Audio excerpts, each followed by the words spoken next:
They say blood is thicker than water, but in the Prescott family, blood is just currency for emotional debts I can never repay.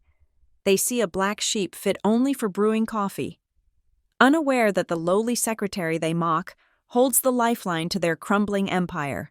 Tonight, the curtain rises, not for me to perform, but for them to finally see that they are merely fading extras in the movie of my life. My name is Talia Starling. I am 32 years old, and as I stood before the floor-to-ceiling glass of my penthouse overlooking the glittering expanse of Manhattan, the silence in the room felt expensive. It was the kind of quiet that costs 6 figures a year in maintenance fees alone. A silence engineered by triple-paned soundproof glass that turned the chaotic symphony of the city below into a mute, distant film. My family, the illustrious Prescotts, believed I lived in a cramped studio in Queens, struggling to make rent on a secretary's salary. They believed my view consisted of a brick wall and a fire escape. I let them believe it. It was easier to be the disappointment they expected than the titan they could not comprehend. The phone in my hand felt heavy, not with weight, but with potential kinetic energy. It was a sleek, black device, unencumbered by a case, resting against my palm like a dormant weapon. On the screen, the group chat titled "The Prescott Pride" sat dormant. The name itself was a testament to my father's ego, a digital monument to a family that prided itself on pedigree while their actual foundations rotted away from termites of debt and mismanagement. I had not sent a message in this chat for 3 months.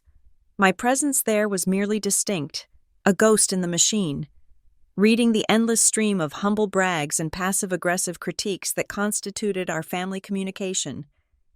Tonight was different. Tonight, I had to reach out. I unlocked the screen and typed the message I had drafted in my notes app 3 days ago. It was precise, devoid of emotion, and factually accurate. I would like to invite you all to the Apex Horizon Awards ceremony next Friday evening. The event is being held at the National Convention Center. I am receiving an award from Etherius Dynamics. My thumb hovered over the send button. The blue arrow taunted me. Why did I hesitate? It was not fear. Fear had burned out of me 5 years ago, leaving behind only a layer of hardened ash. It was memory. The memory washed over me, unbidden and sharp. 5 years ago, the library of my parents' estate in Connecticut, the smell of old leather and expensive scotch that my father, Arthur, drank to mask the scent of his failing business deals. I had stood before him, 27 years old, and fresh out of a grueling master's program he had refused to pay for, and told him I had taken a job at a tech firm called Etherius Dynamics. He had laughed. It was a wet, dismissive sound. He did not ask what my title was. He did not ask about the stock options or the crisis management portfolio. He heard tech firm and support role and filled in the blanks with his own prejudices. A secretary, Talia, he had sneered, swirling the amber liquid in his glass. I offer you a legacy in real estate, a chance to sell luxury to the elite, and you choose to be a gopher for a bunch of socially inept coders? You will be fetching coffee until you are 40. Do not come crying to me when you realize you are nothing more than furniture. I had not corrected him. I had simply turned around and walked out.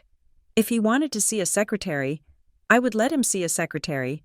I wore the mask he handed me because it allowed me to work in the shadows, building a career that would one day eclipse his entire net worth before breakfast.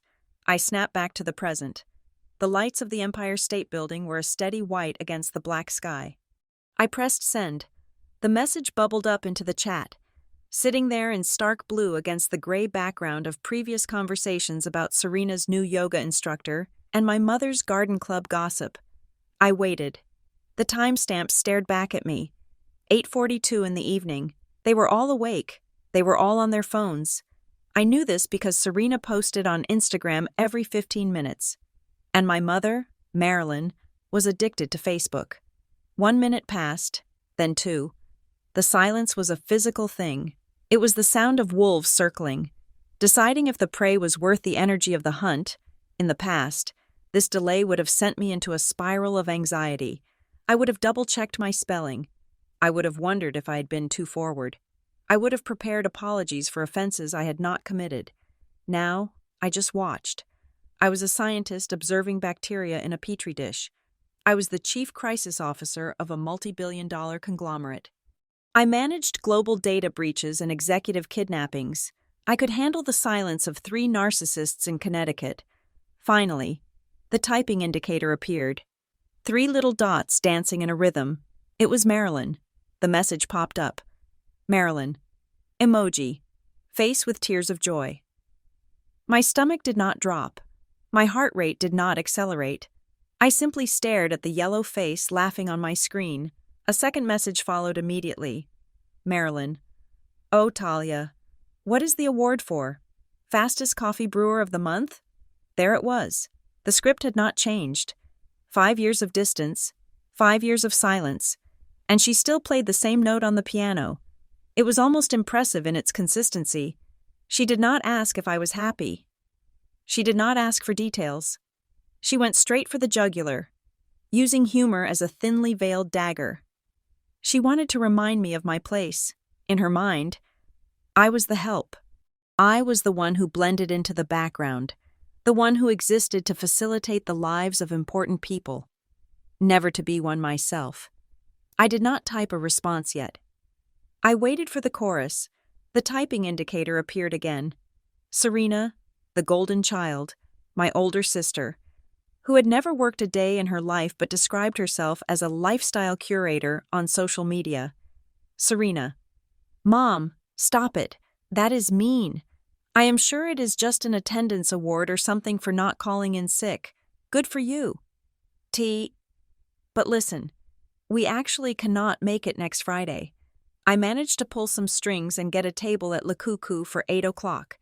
You know how impossible that is to book. It is impossible to cancel now without a huge fee. I read the words twice.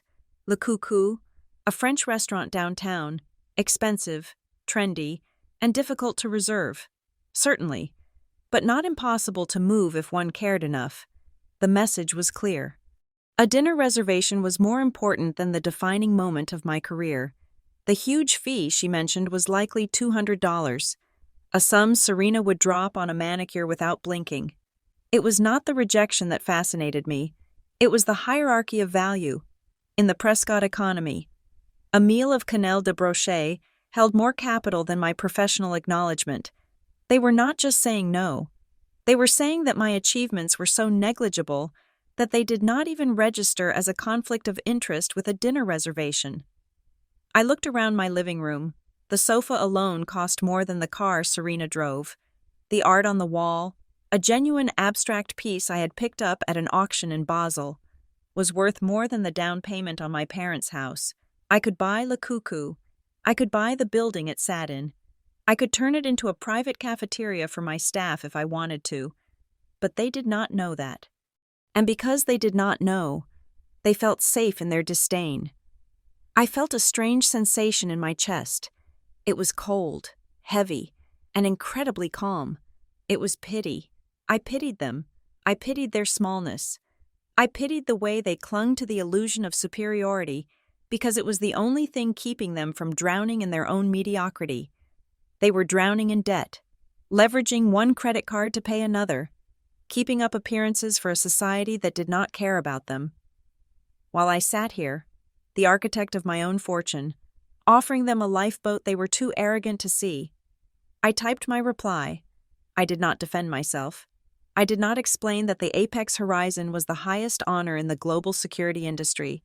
I did not tell them that the bonus attached to the award was larger than my father's annual salary. I typed, "It is fine. Have a good dinner." I hit send. I watched the screen. I wanted to see the final act of this small, tragic play. Marilyn reacted to Serena's message.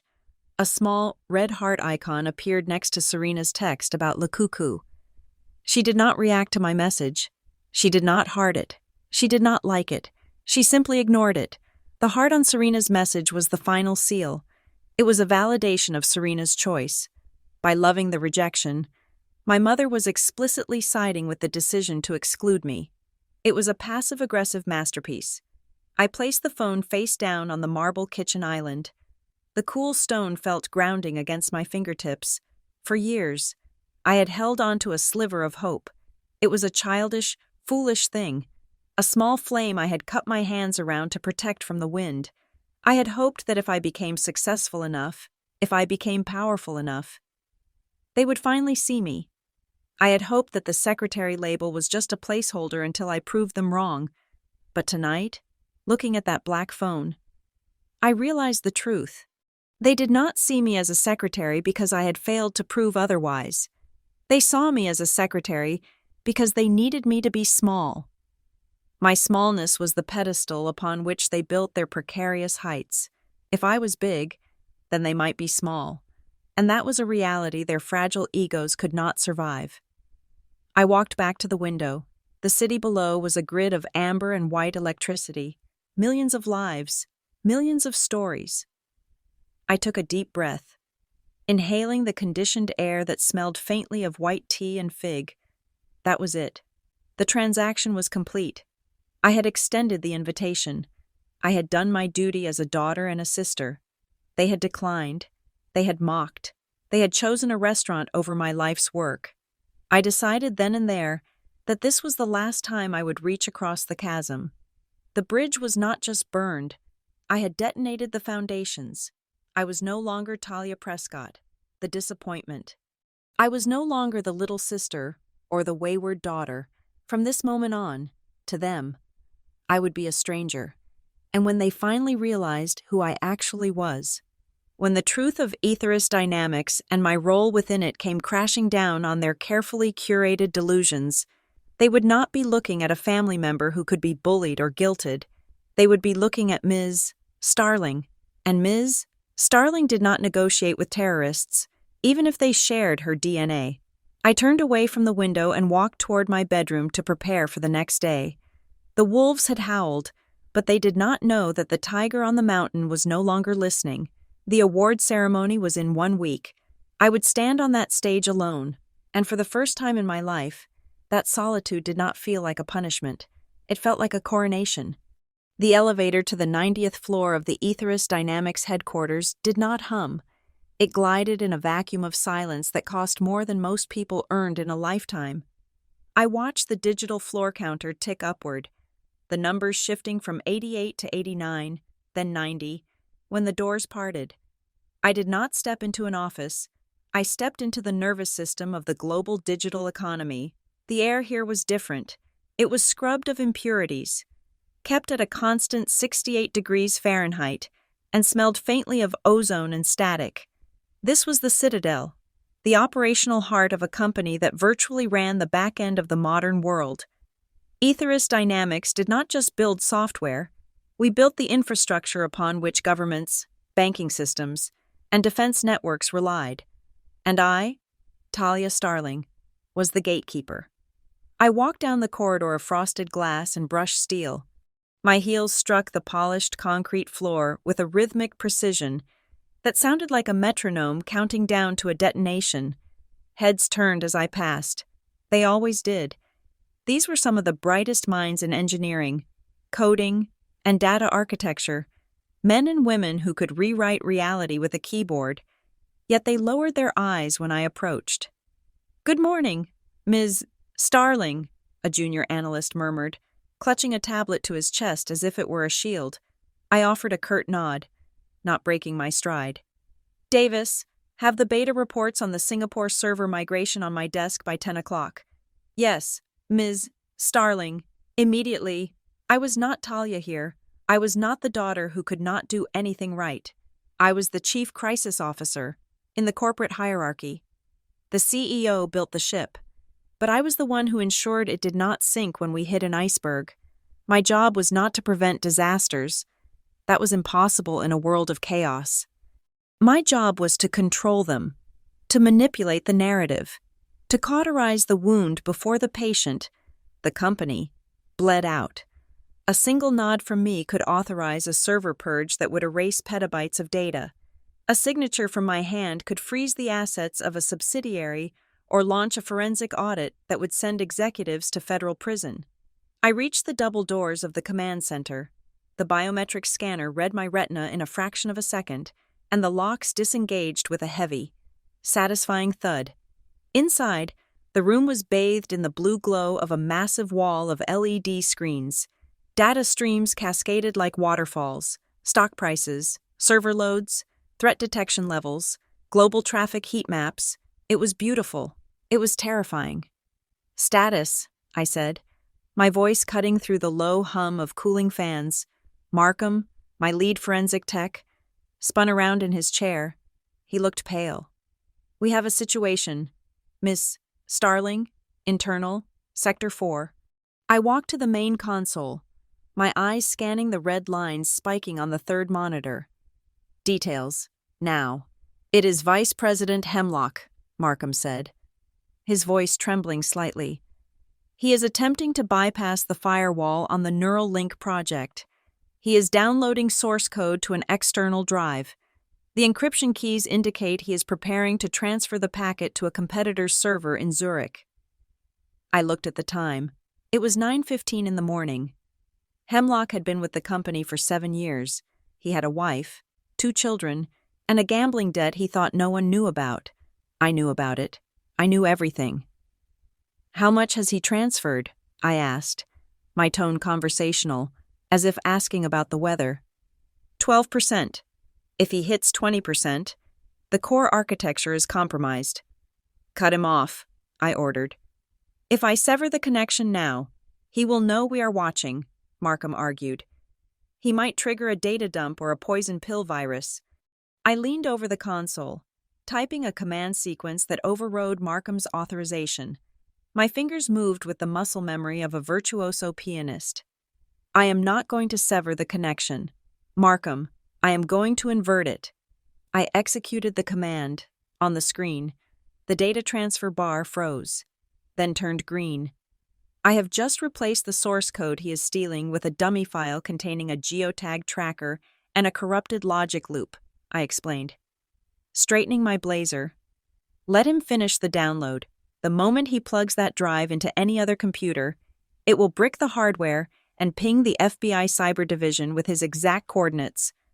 I turned to the head of security. "You have 3 minutes before he leaves the building. Intercept him in the lobby. Do not make a scene. Just hand him his termination papers and the lawsuit notice. Freeze his vested stock options effective immediately." "Understood, Ms. Starling." "And tell Human Resources to have his office cleared by noon," I added, turning back to the door. "I want that space sanitized for the new hire." The entire exchange had taken less than 15 minutes. I had just destroyed a man's career, saved the company billions of dollars in intellectual property, and ensured our stock price would remain stable. All before I had finished my morning tea. The room was silent. My team stared at me with that familiar mix of awe and terror. They knew that if I could do that to a vice president, I could do it to anyone. "Back to work," I said softly. I left the command center and headed toward the executive elevator. I had a meeting with the architect. The CEO of Aetherus Dynamics was a ghost. To the public, he was an eccentric billionaire who rarely gave interviews. To the board, he was a visionary.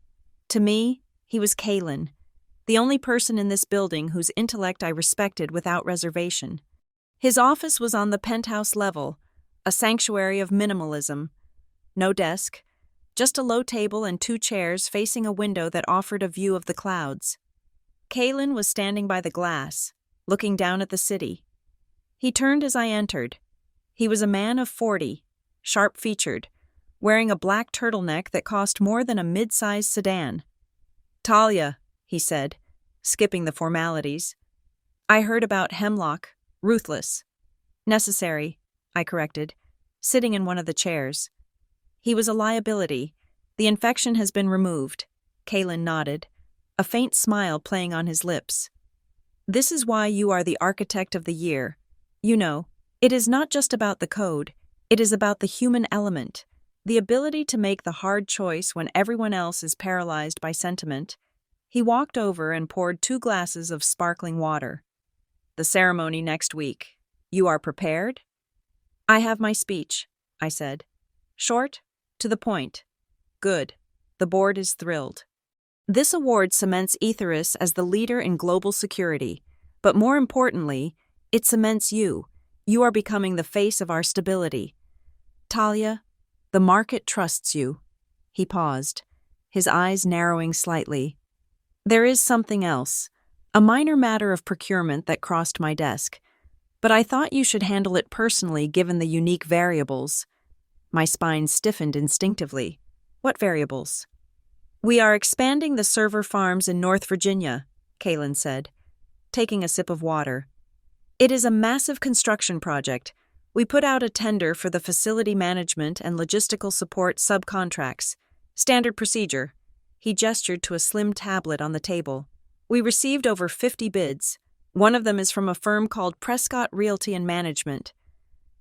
The name hung in the air like smoke. Prescott Realty, my father's company. The empire he claimed was too complex for a secretary to understand. I see, I said, my voice betraying nothing.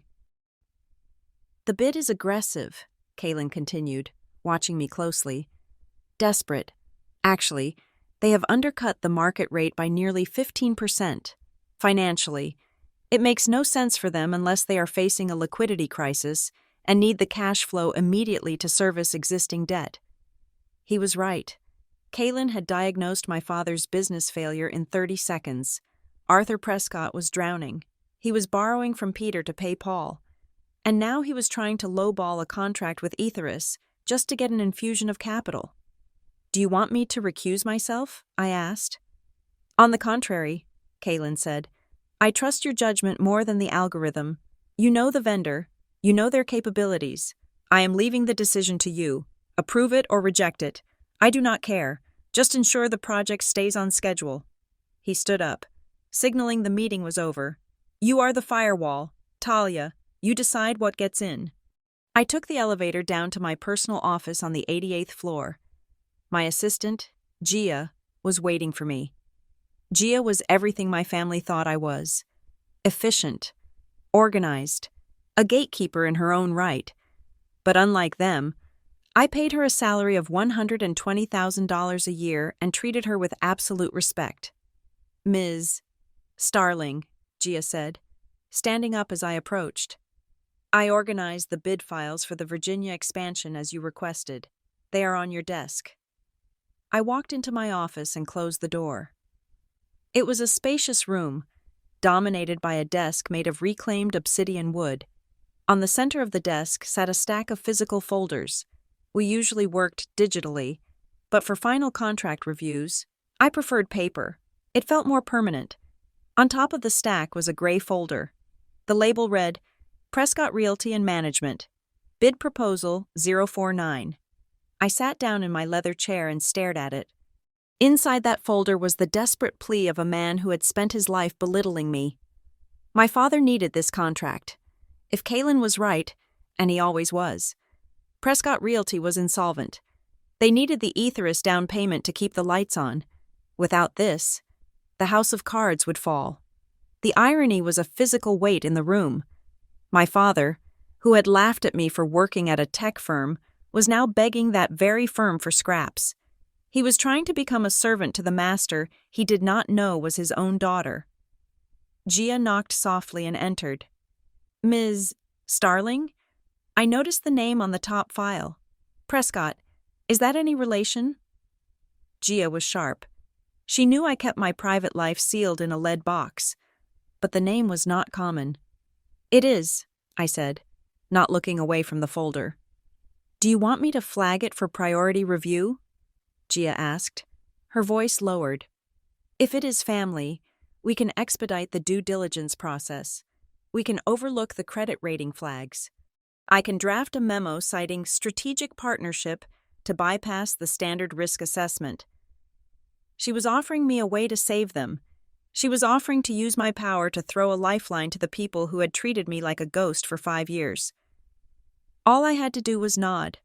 One nod, and Arthur Prescott gets his contract. One nod, and the family business survives another year. One nod, and I prove that I am the dutiful daughter, cleaning up their mess from the shadows.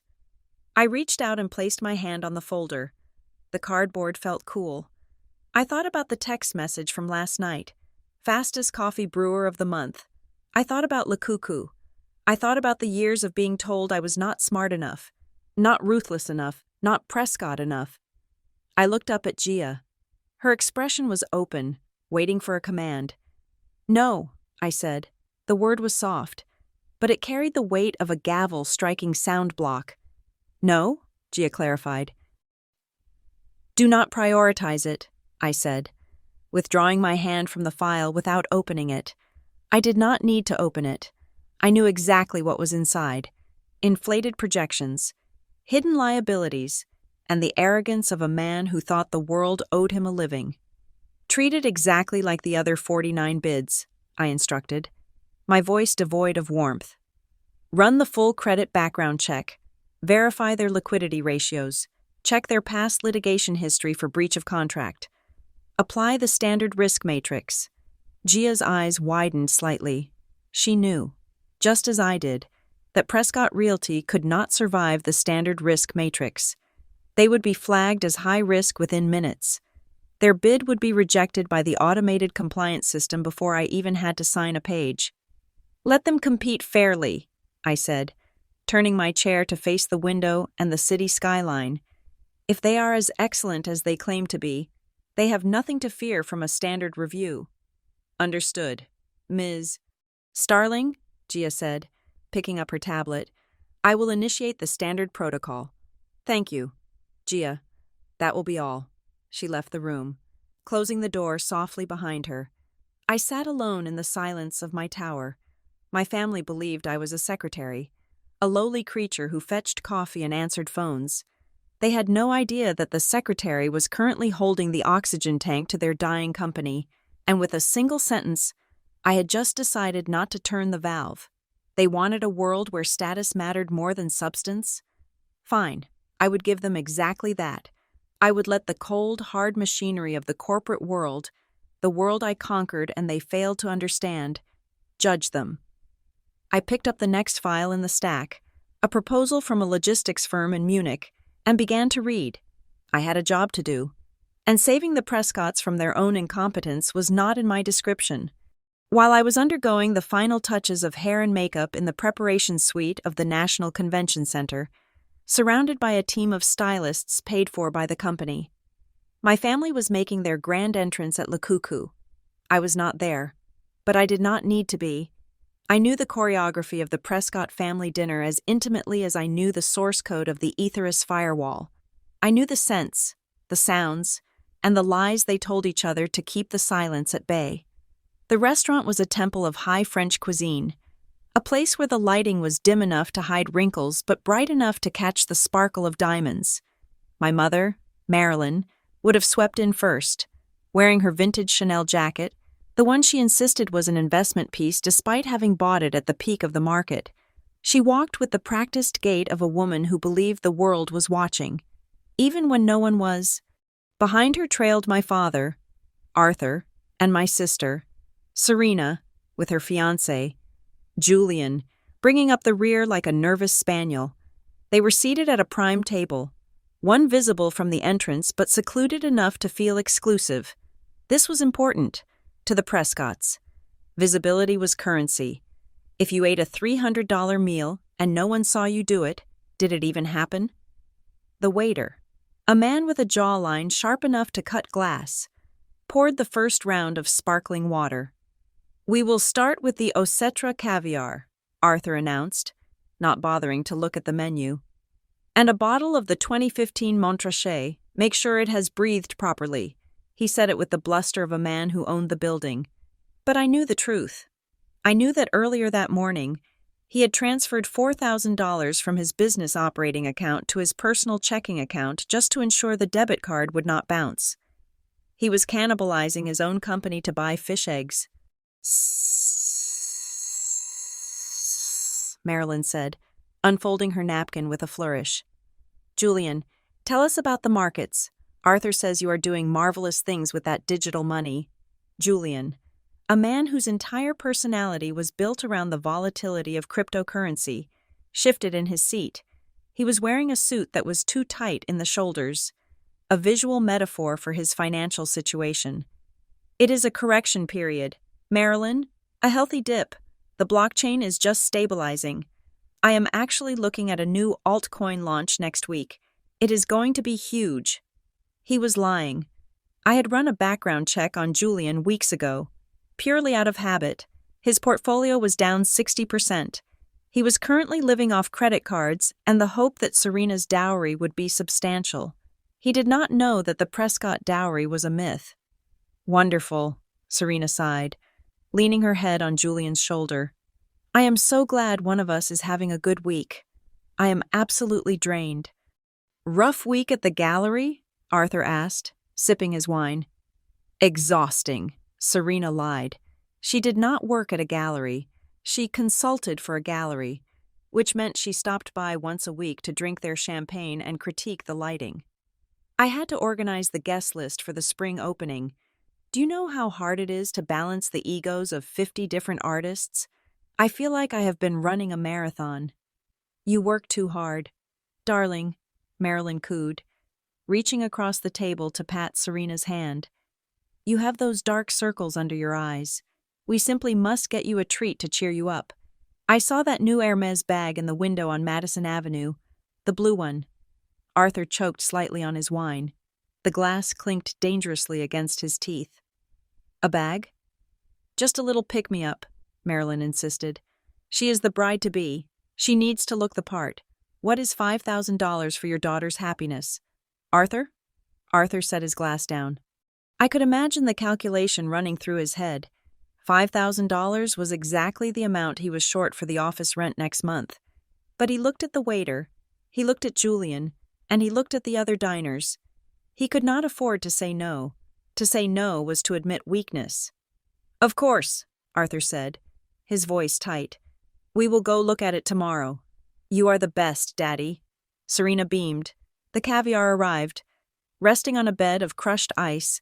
As they spread the black pearls onto blinis, the conversation inevitably turned to the one subject that truly consumed my father, the Aetheris Dynamics contract. I still have not heard back from them, Arthur grumbled, stabbing a blini with more force than necessary. It has been 3 days since we submitted the final revision. You would think a company of that size would have decent administrative efficiency. Maybe they are busy? Julian offered weakly. Busy? Arthur scoffed. They are incompetent. It is just a bunch of tech geeks playing corporate overlords. I bet the proposal is sitting on some low-level bureaucrat's desk, buried under comic books and energy drink cans. They do not understand how real business works. In real estate, a handshake means something. With these people, it is all algorithms and protocols. Bureaucracy run amok. I smiled to myself as I imagined this. The low-level bureaucrat was me. The desk was my obsidian table on the 88th floor. And the reason he had not heard back was not incompetence. It was because I had instructed my team to treat him like any other failing vendor. Well, do not let it ruin dinner, Marilyn said, dismissing the topic. They will call. Who else would they hire?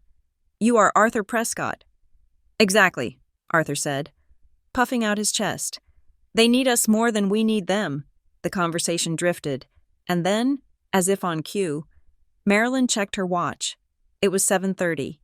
Oh, she said, a wicked little smile playing on her lips. I just realized it is 7:30. Talia's little ceremony must be starting right about now. The name landed on the table like a wet napkin. Oh, right, Serena said, rolling her eyes. The award thing.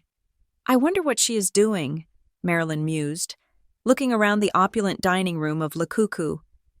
Do you think they serve dinner at those things, or is it just finger food? It is a tech conference. Mom, Serena laughed. It is probably pizza and beer in a cafeteria. Can you imagine? We are eating Osetra caviar, and Talia is probably sitting in a plastic chair eating a ham sandwich with a name tag stuck to her chest. A sandwich? Marilyn chuckled, delighted by the image. Poor dear. I really should have insisted she come here with us. At least then she would get a decent meal. It is embarrassing, really. If anyone asks where she is, I have to say she is at a work function. It sounds so secretarial. Well, someone has to answer the phones, Serena said, taking a sip of her cocktail. And someone has to organize the files. If getting a certificate for best filing clerk makes her happy, let her have it. Not everyone can be cut out for this life. She gestured vaguely at the restaurant, implying that this life meant spending money one did not earn. It is honest work, Arthur said, his tone dripping with condescension. I just wish she had more ambition. I offered her a sales associate position 3 times. She prefers the background. She always has. Some people are just born to be support staff. They ate their caviar, feeling superior, feeling generous in their pity. They felt safe in their delusion that I was the one missing out. Then came the bill. It arrived after the main course of duck breast and lobster. The leather folder was placed discreetly next to Arthur's elbow. He opened it, glanced at the total, likely over $800, and placed his platinum credit card inside. The waiter took it and walked away. The conversation continued. Serena was talking about the color scheme for the wedding napkins. Marilyn was critiquing the dress of a woman at the next table. The waiter returned. He did not hand the folder back. He leaned down, his voice a whisper, but in the silence of the Prescott table, it sounded like a scream. I apologize, sir. The card was declined. The silence that followed was absolute. Arthur's face turned a shade of crimson that matched the lobster shells. Declined? He hissed. That is impossible. That is a platinum card. There is no limit. The machine signaled code 51. Sir, insufficient funds or issuer rejection, the waiter said, keeping his face perfectly neutral. It is your machine, Arthur snapped, his voice rising. The chip is faulty. I used this card this morning. I can try it again, sir, or perhaps another form of payment? Marilyn looked away, pretending to study the artwork on the wall. Serena suddenly found her fingernails fascinating. Julian looked like he wanted to dissolve into the floor. This was the crack in the facade, the moment where the reality of their life intruded on the fantasy. Arthur fumbled in his wallet, his fingers trembling slightly. He pulled out a second card, a corporate business expense card. This was dangerous. Using company funds for personal dinners was technically embezzlement, or at the very least, a tax violation. But he had no choice. Try this one, he growled, and bring me the manager if it does not work. Your system is clearly broken.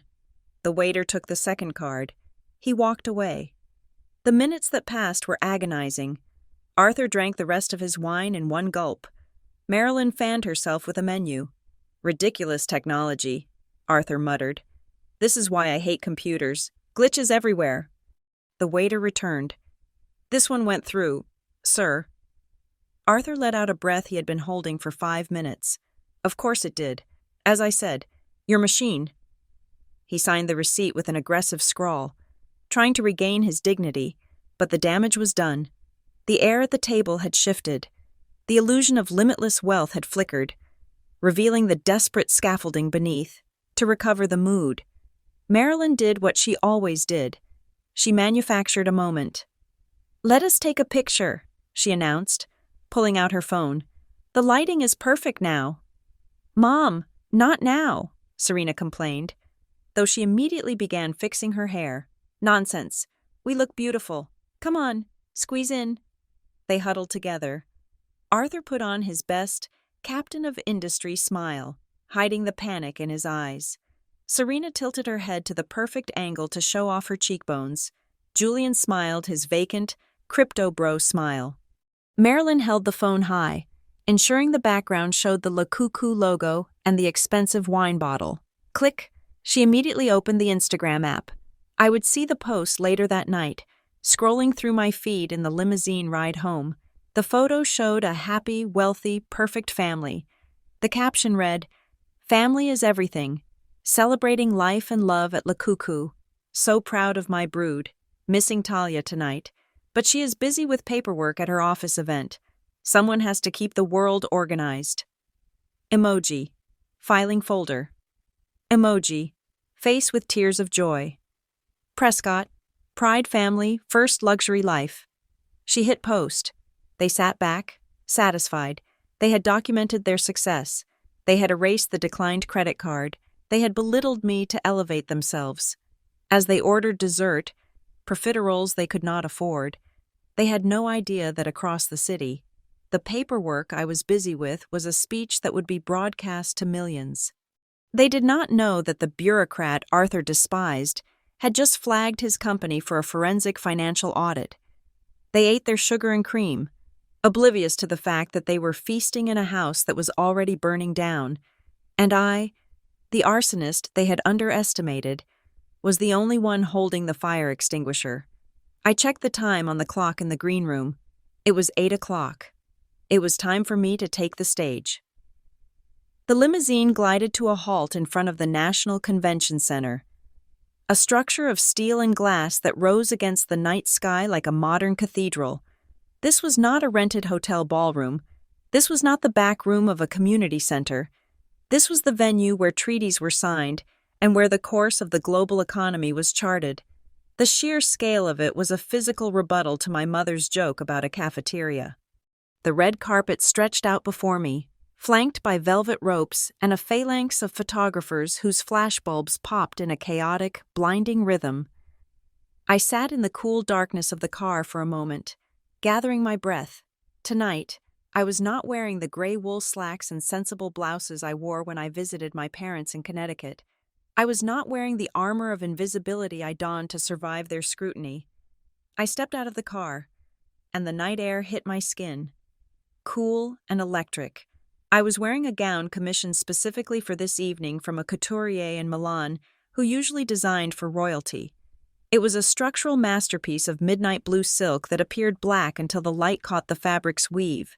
The neckline was sharp and plunging, framing my collarbones, while the back was entirely open, exposing the skin I usually kept covered. It was fitted with the precision of a weapon, flaring out slightly at the floor to allow for movement. It was a dress that did not ask for attention. It demanded submission. It was the kind of garment that cost more than the tuition for the master's degree my father had refused to fund.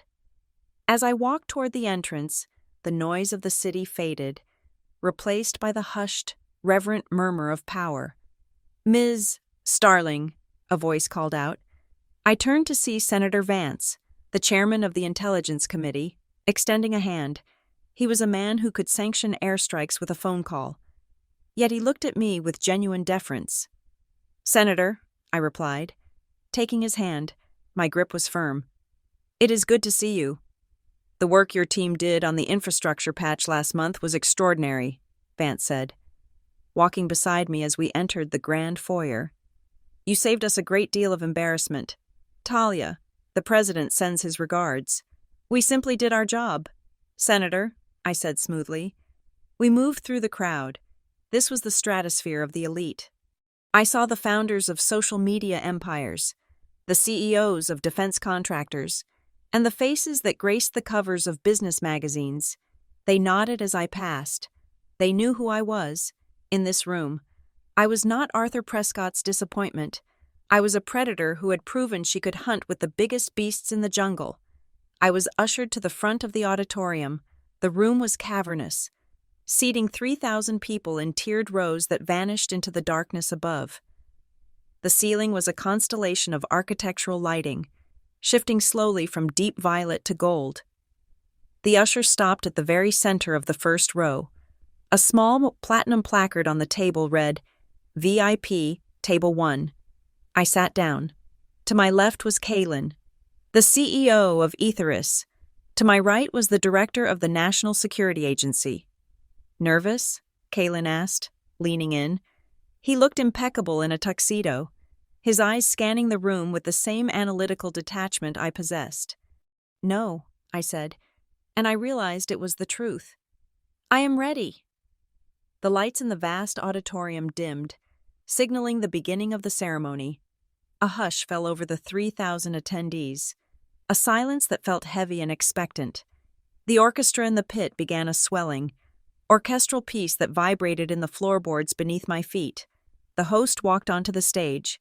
He was a legendary news anchor, a face trusted by millions. He stood in the center of a single, piercing spotlight. "Ladies and gentlemen," his voice boomed, resonant and clear.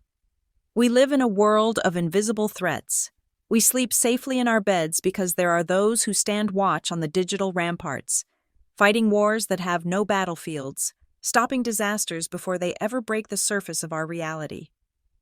I sat perfectly still, my hands folded in my lap. In this moment of profound elevation, a strange feeling washed over me. It was a sharp, crystalline sense of isolation. I looked at the empty chair at the table behind me, a seat that could have been filled by a proud father or a weeping mother. I thought of my family at Lakuku. They were likely laughing over dessert right now, making jokes about my attendance award. The contrast was so stark it was almost nauseating. They were fighting over the bill for a dinner they could not afford, while I was sitting here, about to be crowned by the industry that ran the world. I realized then that they did not belong here. It was not just that I had not invited them, or that they had declined. It was that they literally could not survive in this atmosphere. The oxygen here was too thin for them. They thrived on petty dramas, on superficial appearances, on the small, clawing need to feel superior to their neighbors. This room was built on competence. It was built on results. If Arthur Prescott walked in here, with his bluster and his bad debts, he would be eaten alive. I was alone. But as I looked around at the faces of the people who actually understood what I did, I realized that this loneliness was not a defect. It was a condition of leadership. My mind flashed back. I remembered the apartment I lived in 5 years ago, a basement studio with a leaking pipe.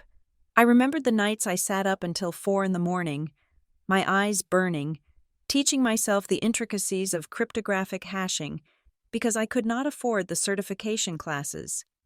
I remembered the taste of stale coffee and the feeling of despair when I thought I would never break through. I remembered calling my mother to tell her I had been promoted to junior analyst, only to have her interrupt me to complain that Serena had broken a nail. I had built this.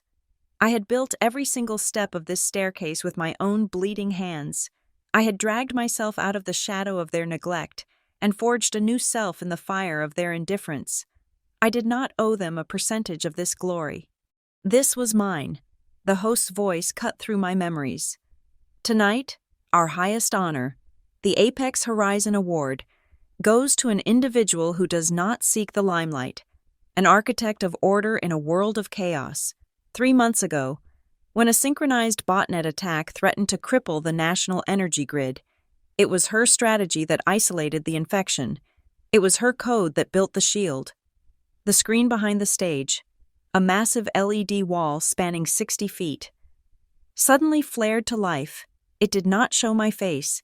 It showed lines of code. It showed maps of the global server network turning from red to green.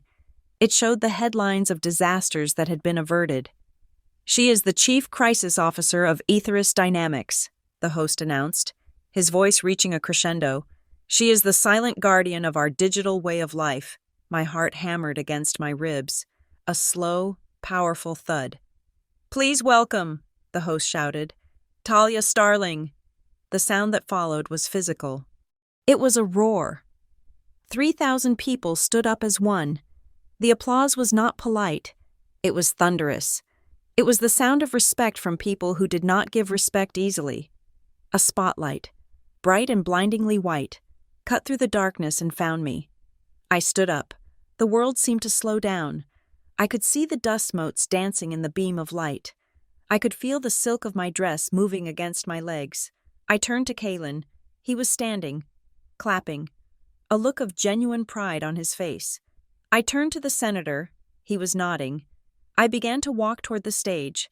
I did not walk quickly. I moved with a deliberate, measured pace. Every step was a declaration. Step 1. For the girl who was told she was not smart enough. Step 2. For the woman who was told she was just a secretary. Step 3. For the daughter who was never the favorite. As I ascended the stairs to the stage, the music swelled to a triumphant peak. The light was hot on my face, but I did not blink. I looked out into the ocean of darkness. where the applause washed over me like a tide. I was not Talia Prescott, the little sister. I was not the black sheep. I reached the podium and placed my hand on the cool metal. I looked out at the standing ovation, at the sea of tuxedos and gowns, at the most powerful people on earth acknowledging my existence. I stood tall, my chin lifted, my shoulders back. I was a queen surveying her kingdom. And for the first time in 32 years, I did not look for my parents in the crowd. I did not need them to see me. The world saw me, and that was enough. The silence in the auditorium was absolute. 3,000 people, the titans of industry and the architects of the future, held their breath as I adjusted the microphone. The metal was cool under my fingers. The spotlight was a physical weight, a cylinder of white heat that isolated me from the darkness of the room. I took a breath. I prepared to speak. 3 miles away, in the plush, velvet-lined dining room of Le Cuckoo, the atmosphere was decidedly different. My family was sitting in the wreckage of a dinner that had gone wrong. The declined credit card had been a tremor, a warning shot that cracked the foundation of their evening.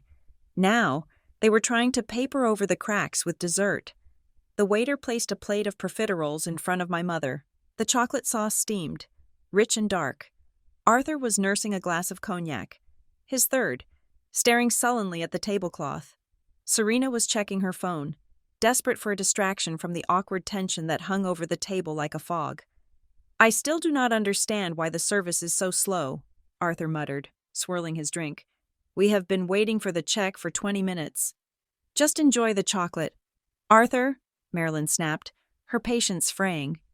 "We are celebrating, remember?" "Celebrating what?" he grumbled. "A bill we have to juggle funds to pay?" Above their heads, mounted on the mahogany wall behind the bar, was a large, flat-screen television. Usually, it played Bloomberg or CNBC on a loop, a silent stream of stock tickers and grim-faced analysts discussing interest rates. It was background noise for the wealthy, a reminder that money never slept. But tonight, the programming had changed. The screen flickered. The scrolling ticker of stock prices disappeared, replaced by a bold gold graphic that spun and locked into place. The logo of the National Convention Center appeared, followed by the branding for the Apex Horizon Awards. Serena was the first to notice. She had lifted her head to signal the waiter for more water when the movement on the screen caught her eye. She froze, her fork hovered halfway to her mouth. "Wait," she said, her voice cutting through the low murmur of the restaurant. "Is that—" She squinted. The camera on the television was panning across the stage, focusing on the figure standing at the podium. The figure was wearing a midnight blue gown that shimmered like oil on water. "Is that Talia?" Serena asked, her tone suspended somewhere between disbelief and mockery. Marilyn looked up from her dessert. Arthur grunted and raised his eyes. "Don't be ridiculous," Marilyn said, dabbing her mouth with a napkin. "Talia is at a staff party, probably in a break room somewhere." "No, look," Serena insisted, pointing with her fork, a breach of etiquette she would usually condemn. "That is her hair, and oh my God, look at that dress." A cruel smile twisted Serena's lips. "I recognize that cut. Is that the old prom dress I threw out 5 years ago? She must have dug it out of the attic. It looks absolutely ancient. How embarrassing." Arthur squinted at the screen. His eyesight was not what it used to be, but the image was high-definition crisp. "It does look like her," he admitted. "What is she doing on stage? Is she cleaning it?" "She is probably handing out the trophies," Marilyn said, dismissing it with a wave of her hand. "You know, like those models they hire to stand there and smile while the important people talk. I told you, she is a glorified assistant. They probably made her dress up to hold the water pitcher." At that exact moment, on the stage, I began to speak. "Power," I said, my voice amplified by the massive sound system, clear and resonant, "is not about visibility, it is about structural integrity." Back at the restaurant, the camera cut to a close-up of my face. My makeup was flawless, sharp, and professional. My expression was not the submissive, apologetic look they were used to seeing across the Thanksgiving table. It was cold. It was commanding. Then, the chyron appeared. The gold bar slid across the bottom of the screen. The text was large, bold, and impossible to misinterpret. Talia Starling, Chief Crisis Officer, Aetheris Dynamics. Award recipient, Architect of the Year. Arthur dropped his fork. It hit the fine china plate with a loud clatter that caused the couple at the next table to turn and look. "Chief what?" Arthur whispered. The cognac sloshed in his glass. "Crisis Officer," Serena read aloud, her voice sounding hollow. "That is an executive title. That is C-suite." "It is a mistake," Marilyn said quickly, her voice rising in pitch. She laughed, a brittle, nervous sound. "The news station made a mistake. They put the wrong name up. Or maybe she lied to them. You know how Talia is. She always wanted attention." "Listen," Julian hissed. "Listen to what she is saying." On the screen, I continued. I was not reading from notes. I was looking directly into the camera, which meant I was looking directly into the restaurant. "When the grid failed in Eastern Europe last November," I said, recounting a classified event that only the people in that room, and now the world, knew about. "We did not panic. We rewrote the encryption protocol in real time. We secured the assets of 3 central banks and prevented a liquidity collapse that would have wiped out the retirement savings of 40 million people. We did this in 12 minutes. The restaurant Le Cuckoo had gone quiet. It was a subtle shift at first. The clinking of silverware stopped. The low hum of conversation faded. One by one, the other diners turned their heads toward the television. These were wealthy people. They understood money. They understood power. And they understood that the woman on the screen was describing a level of influence that dwarfed their hedge funds and real estate portfolios. 12 minutes, Arthur repeated. He looked at his hands. They were shaking. She saved the central banks? She is an administrative assistant, Marilyn hissed, slamming her hand on the table. She makes coffee. Arthur, tell them. She answers the phone for your company. She rejected my company, Arthur said, the realization hitting him like a physical blow to the chest. The bid, the Aetheris bid, it was not a bureaucrat. It was her. The camera on the television cut away from me for a moment to play a pre-recorded segment. It was an interview with Kalin, the reclusive billionaire CEO of Aetheris. Kalin's face filled the screen. He was sitting in his office, the same office where I had sat that morning. Talia Starling is not an employee, Kalin said to the interviewer. She is the keystone. I built the engine, but Talia steers the ship. There is not a single major decision at Aetheris Dynamics that does not pass across her desk. She is, without exaggeration, the most powerful woman in the global security sector. If she left tomorrow, our stock would drop 30% before lunch. The silence at the Prescott table was deafening. Serena stared at the screen. She looked at her fiancé, Julian, the crypto entrepreneur who was currently sweating through his shirt. She looked at the expensive handbag she had demanded earlier. Then she looked back at me on the screen. 30% of Aetheris, Julian whispered. He pulled out his phone and frantically typed into a search engine. My God, Aetheris market cap is $2 trillion. Talia, her stock options alone must be worth... He stopped. He looked at Serena with wide, terrified eyes. Worth what? Serena demanded. Tens of millions, Julian said. Maybe more, Serena. Your sister is a whale. She is richer than everyone in this room combined. Marilyn felt the blood drain from her face. She looked around the restaurant. She saw the other diners. They were not looking at the screen anymore. They were looking at her. They were looking at the family who had spent the entire dinner loudly complaining about the secretary. They were looking at the mother who had mocked the dress of the woman who was currently saving the global economy. No, Marilyn whispered. That is not possible. She was wearing ripped jeans last Christmas. She drives a Honda. It is a disguise, Arthur said. His voice was hoarse. He sounded like a man who had just watched his house burn down and realized he had canceled the insurance policy yesterday. She played us. She played us all. On the screen, The camera returned to me. The applause had started again. I was holding the award, a heavy crystal obelisk that caught the light. "I dedicate this award," I said, my voice softening just a fraction, "to the concept of merit, to the idea that who you are is defined by what you do, not by the name you carry or the expectations placed upon you." I paused. The camera zoomed in tight on my eyes. "And to those who underestimated me," I said, a small, enigmatic smile playing on my lips. "Thank you. Your doubt was the fuel for my fire." It felt as though I was speaking directly to table 14 at Le Cuckoo.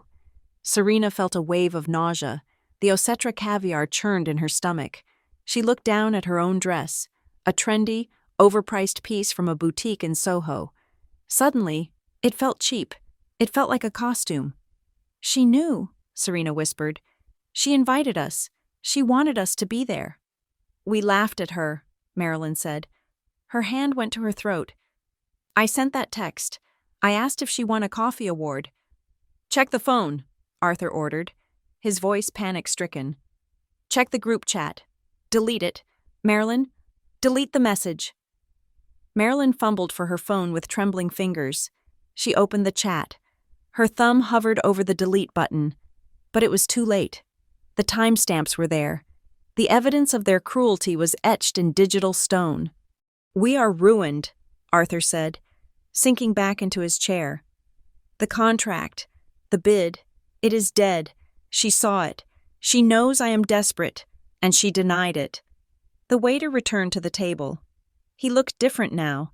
He had seen the television. He had heard the name. He looked at the credit card Arthur had struggled with. Then he looked at the family. The respect was gone from his eyes, replaced by a cool, professional disdain. "Is everything to your satisfaction, sir?" the waiter asked. Arthur could not speak. He just nodded, staring at the screen where his daughter was shaking hands with the Vice President of the United States. "We need to leave," Serena said, grabbing her clutch. "We need to go. Now." "We cannot leave," Marilyn hissed. "We have not paid." "Put it on the corporate card," Serena snapped. "Just get us out of here before anyone else realizes who we are." But it was too late. A woman at the next table, a socialite Marilyn had been trying to befriend for years, leaned over. "Marilyn," the woman said, her voice dripping with faux sweetness. "Was that your Talia? I had no idea she was so accomplished. You told me she was a receptionist." Marilyn froze. She forced a smile that looked more like a grimace of pain. "Oh, well, you know how modest we are. Clarice, we like to keep things private."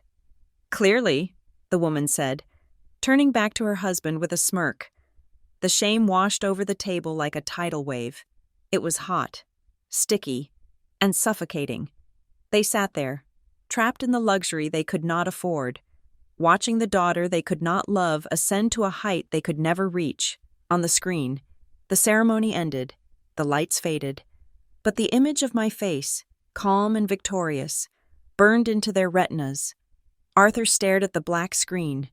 He realized, with a terrifying clarity, that the lowly secretary he had mocked was the only person on earth who could save him, and he realized, with equal clarity, that he had just burned the bridge while standing in the middle of it.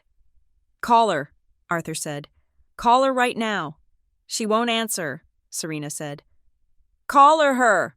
Arthur shouted, slamming his fist on the table. The restaurant went silent again. Everyone looked. Marilyn dialed the number. She put the phone to her ear. It rang, and rang, and rang. Then, voicemail. "Hi, you have reached Talia. Leave a message." Marilyn lowered the phone. She didn't pick up. "She is busy," Julian said, staring at his phone where the Ethers stock chart was climbing in after-hours trading. "She is very, very busy." They sat in silence, the check unpaid on the table, the taste of chocolate turning to ash in their mouths. The show was over, but their nightmare was just beginning. The immediate aftermath of the revelation was not an explosion, it was a vacuum. At Le Cuckoo, the air seemed to have been sucked out of the space around my family's table. leaving them gasping in a reality that had shifted on its axis. The image of me on the television screen had faded, replaced by a commercial for luxury watches. But the afterimage was burned into their retinas like a scar. Arthur Prescott was the first to move. His initial paralysis broke, replaced by a frantic, scrambling need for data. He did not look at his wife or his daughter. He reached into his jacket pocket and pulled out his smartphone with the urgency of a man reaching for an antidote. His fingers, usually so careful to project elegance, fumbled against the glass screen. I can visualize the scene with surgical precision. I know my father. I know that when he is cornered, he seeks leverage. He opened the browser. He typed my name, Talia Starling. For the last 5 years, he had never once searched for me. He had assumed there was nothing to find other than perhaps a LinkedIn profile listing administrative assistant or a sparse Facebook page. He lived in a world where if he did not acknowledge something, it did not exist. But now, the algorithm corrected his ignorance. The search results flooded his screen. A cascade of validation that I had built brick by brick while he was busy dismissing me. The first result was a feature in the Wall Street Journal from 6 months ago. The Silent Sentinel: How Talia Starling is Redefining Corporate Defense. The second was a guest lecture I had given at MIT, Crisis as Currency, Strategic Management in the Digital Age. Arthur clicked on the first link. His eyes darted back and forth, scanning the text, skipping the nuances of my philosophy to hunt for the hard metrics of my power. He read about the size of the teams I managed. He read about the budget oversight I possessed, a figure that exceeded the total gross revenue of Prescott Realty by a factor of 50. Then, he found it, the detail that made his blood run cold. In a sidebar breakdown of the Ethos executive structure, there was a clear organizational chart. At the top was Kalin. Directly beneath him, commanding the entire operational arm, was the Chief Crisis Officer, and listed under my direct purview was Vendor Risk Management and Strategic Procurement.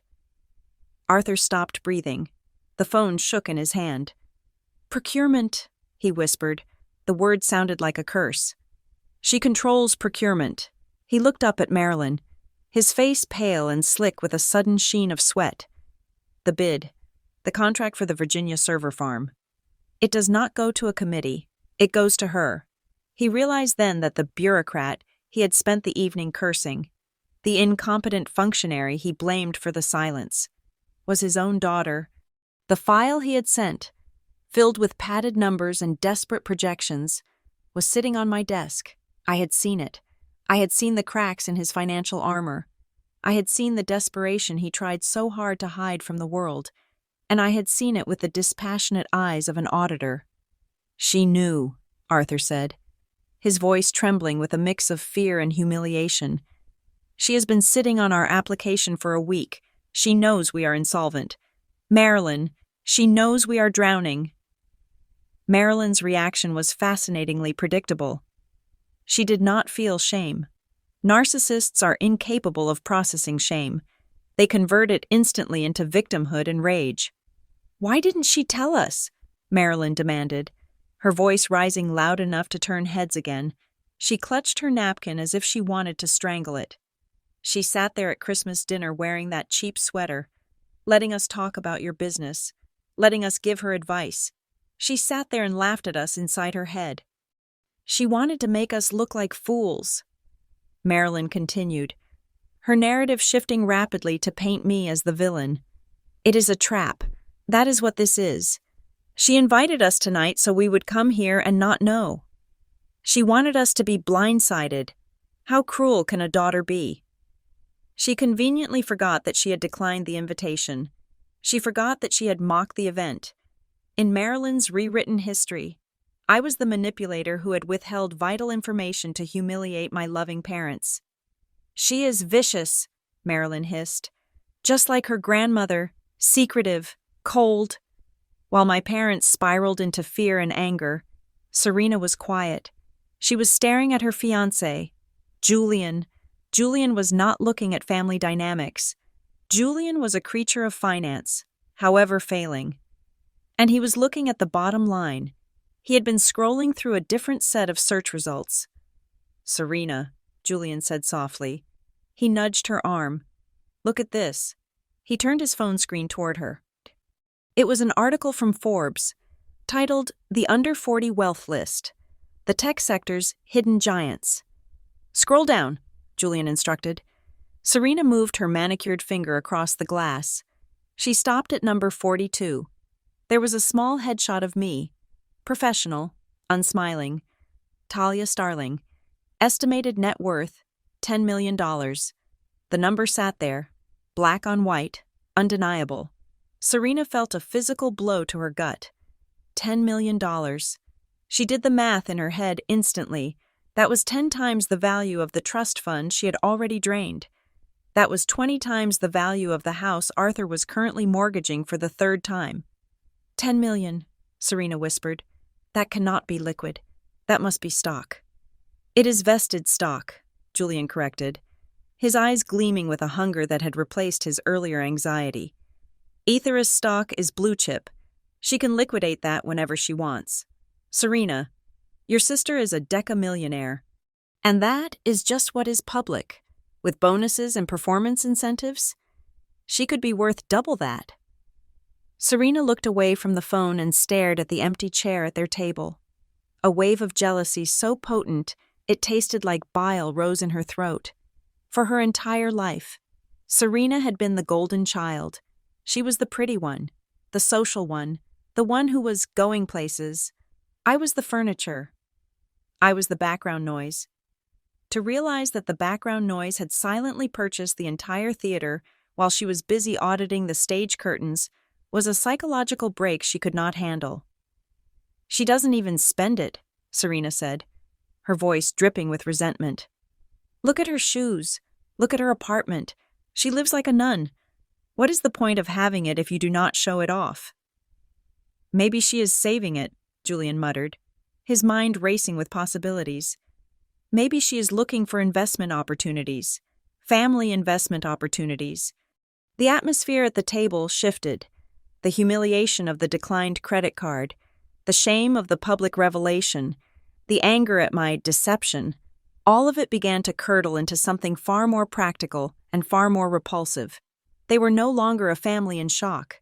They were a pack of wolves that had just realized the sheep they were hunting was actually a golden calf. Arthur wiped his face with his napkin. He sat up straighter. He pushed the thought of his own insults aside. He compartmentalized the fact that he had called me a lowly secretary less than 2 hours ago. That narrative no longer served him. A new narrative was required. We need to contact her, Arthur said, his voice regaining some of its command, though now it was brittle. We need to explain. There has been a misunderstanding. A misunderstanding? Serena scoffed. Dad, you called her a gopher. I was motivating her, Arthur insisted, rewriting history in real time. I was pushing her to be better. And look, it worked. She succeeded because I was hard on her. I taught her resilience. She owes this success to the way we raised her. It was breathtaking. Within 5 minutes, he had convinced himself that my success was actually his achievement. Call her again, Arthur ordered. I tried, Marilyn said.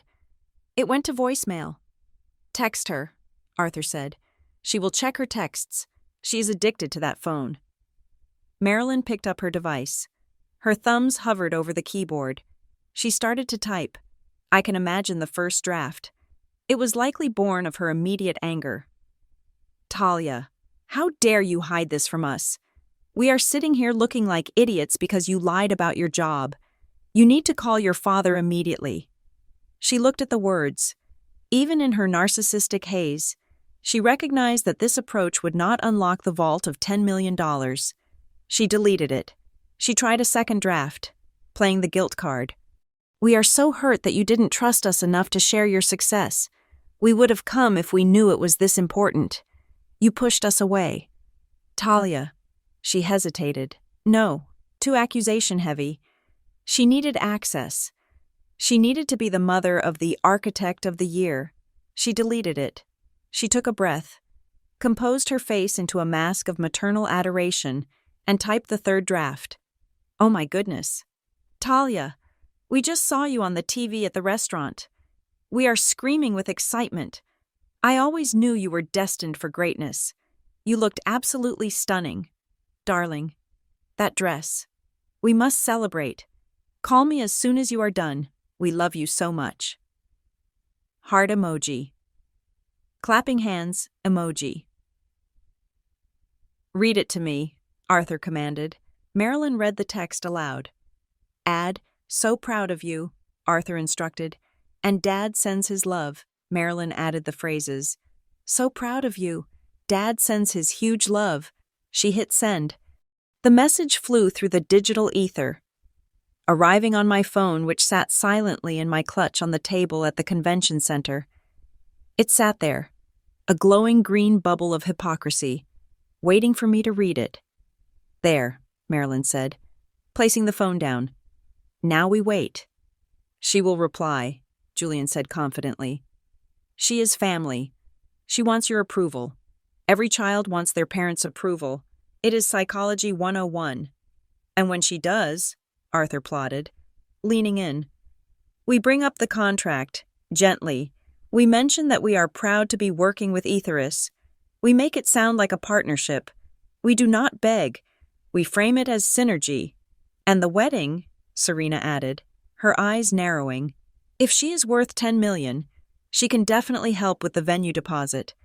It would be a tax write-off for her, a gift. The food on the table had gone cold. The Osetra caviar was warm and oily. The duck breast had congealed, but they did not care. They had lost their appetite for food because they had found a new source of sustenance. They were feeding on the prospect of my money. They sat there, sipping their water, rewriting their past behavior, polishing their masks, preparing to play the role of the loving family they had never been. They truly believed that a few emojis and a fake compliment could erase 32 years of neglect. They believed that because they needed me, I must therefore need them. Arthur signaled the waiter again. Check, please. When the waiter arrived, Arthur handed him the corporate card again, but this time with a flourish. Keep the receipt, Arthur said loudly. I will need to expense this. We are celebrating my daughter's award. She is the executive at Aetheris Dynamics, you know. The waiter looked at him, his face impassive. Is that so, sir? Yes, Arthur beamed, desperate to reclaim his status in the eyes of a servant. She is the architect of the year. We are very close. The lie hung in the air, heavy and rancid. The waiter processed the card, handed it back, and walked away without a word. He knew what he had seen. He knew that cheap men often wore expensive suits. The Prescotts gathered their coats. They walked out of Lakuku not as defeated pariahs, but as a family on a mission. They had a target, they had a strategy, and they had absolutely no idea that the woman they were planning to harvest had already closed the gates. They stepped out into the cool New York night, checking their phones every 30 seconds, waiting for the reply that would never come. The limousine navigated the dense traffic of Lower Manhattan, moving like a shark through a school of minnows. Beside me, Kalen was scrolling through the initial press reactions on his tablet, a satisfied hum vibrating in his throat. The adrenaline from the ceremony was beginning to ebb, replaced by a sharp, crystalline clarity. I had stood on the mountaintop, and the air up there was thin and cold, but it was mine. I took the liberty of booking a venue for the after-party, Kalen said, locking his screen and sliding it into his jacket pocket. We needed somewhere private, somewhere with a wine list that does not insult the intelligence. I secured the private room at Lakuku. The name hit me like a physical blow. Lakuku. I turned to look at him, searching for a trace of malice or calculation in his eyes, but I saw only the reflection of the passing streetlights. It was a coincidence, a cruel, mathematical impossibility of a coincidence. Or perhaps it was simply the law of averages in a city where the elite circled the same 5 watering holes. My family was there. I knew they were there because Serena had weaponized the reservation against me just hours ago. Is that a problem? Kalen asked, sensing my hesitation. We can go elsewhere. The Pierre is available. I looked out the window. We were 2 blocks away. To turn around now would be to flee. It would be an admission that the geography of this city still belonged to Arthur and Marilyn Prescott. It would mean that even with a crystal obelisk in my lap and a net worth of $10 million, I was still afraid to walk into a room where they sat. "No," I said, my voice steady. "Le Cuckoo is perfect." The car pulled up to the curb. The valet opened the door, and the flashbulbs erupted again. The paparazzi had followed us from the convention center. I stepped out onto the pavement, the night air cooling the flush on my skin. My security detail, led by a man named Marcus, who was the size of a vending machine and twice as dense, formed a wedge to clear the path. I walked into the restaurant not as a daughter, but as a phenomenon. The transition from the chaotic street to the hushed interior of Le Cuckoo was instant. The restaurant smelled of brown butter, sage, and old money. The maitre d', a man who usually looked upon patrons with a mixture of boredom and disdain, straightened his spine the moment he saw me. He did not look at Caitlin. He looked at me. He had seen the broadcast. "Ms. Starling," he said, bowing lower than I had ever seen him bow for my father. "Your party is ready. The glass room, as requested." I moved forward, my entourage trailing in my wake like the tail of a comet. The sound in the main dining room died. It was not a gradual quieting. It was a sudden, collective intake of breath. Forks lowered, glasses paused mid-air. Every eye in the room was drawn to the woman in the midnight blue gown who had just been declared the architect of the modern world. And then, I saw them. They were still there. Of course they were. They were sitting at a table near the center, a prime location for being seen, which meant they were now in the prime location to be humiliated. They looked like statues frozen in a moment of panic. Arthur was pale, his face slick with sweat, clutching a napkin as if it were a surrender flag. Serena was staring at me with her mouth slightly open, her eyes wide with a mixture of terror and greed, and Marilyn. Marilyn saw me, and in that split second, I watched her rewrite reality. I watched the shock vanish from her face, replaced instantly by a performative, suffocating warmth. She forgot the text messages. She forgot the mockery. She forgot the years of neglect. In her mind, the narrative shifted. Here is my successful daughter, coming to share her glory with me. She stood up. She did not just stand. She launched herself from the chair with arms wide open, a theatrical gesture meant for the audience of diners watching us. "Talia," she cried out, her voice pitching up into a sickly sweet register. "Oh, darling, we are over here." She stepped into the aisle, blocking my path. She expected me to stop. She expected me to melt. She expected the dutiful daughter to rush into her embrace and validate her existence before the watching crowd. She was ready to claim me, to wrap her arms around my waist and whisper requests for money into my ear while smiling for the cameras. I did not break my stride. I looked at her. I locked eyes with the woman who had given birth to me, the woman who had laughed at my invitation 3 hours ago.